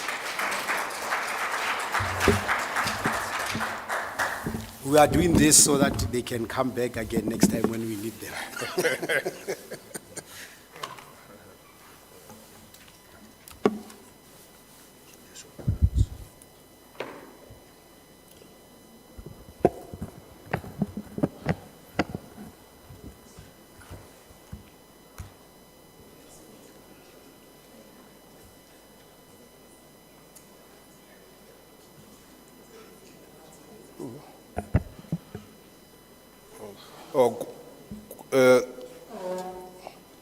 Okay, in a presentation mode. Sure.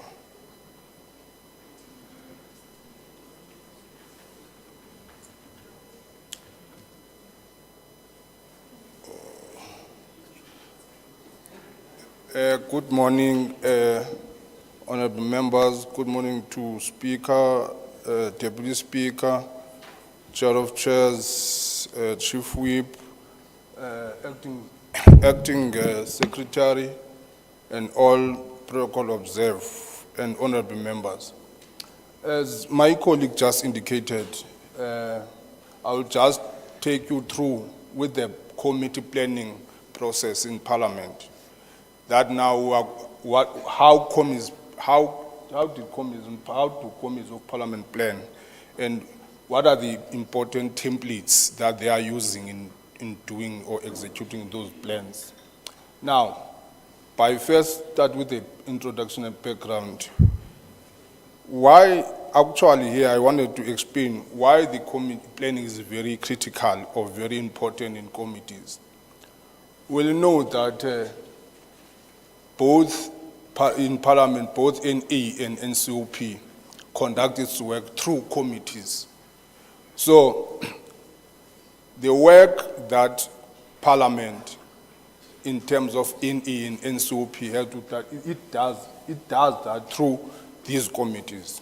So these committees, as the section, there are two provision in the Constitution, which is section 55 and 68, which also provides that the NA and NCOP must provide a mechanism. That mechanism is committees to conduct oversight over the executive and to ensure that there's the executive accountable to Parliament through a mechanism. If you look in Constitution section 55(2), for example, that mechanism that has been proposed or rather crafted in that Constitution, we talk about the committees. So the committees conduct oversight over the departments' budgets and the work of the departments.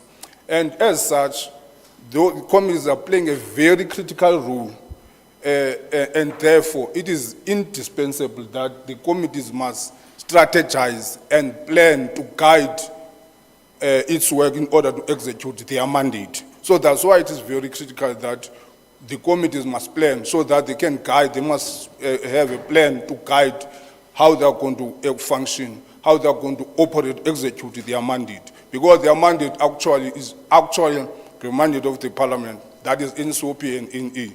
So if the committees are not effective and efficient, it would mean that the entire Parliament is collapsing, is not going to be effective, because that's where mostly the in-depth discussion, portfolio, and also that is where the public is given, the members of the public are given a platform in order to come and present their views in the form of petition, in the form of oral submission or written submission. So committees are very critical, and we normally refer them as the engine room of Parliament. Without committees, if committees are inefficient or ineffective, there is no legislature, there is no Parliament. So that's why it is very critical that committees must strategize in executing their mandate. As a result, after the recognition of this, Parliament have drafted what Mr. Pandio just said, what he called as budget, as planning, reporting, budgeting framework, which was adopted in the previous financial year. What was the purpose or aim of this framework, this planning, reporting, and budgeting framework? The purpose, the aim was to ensure that there is a streamlined process of planning, reporting, and budgeting in Parliament.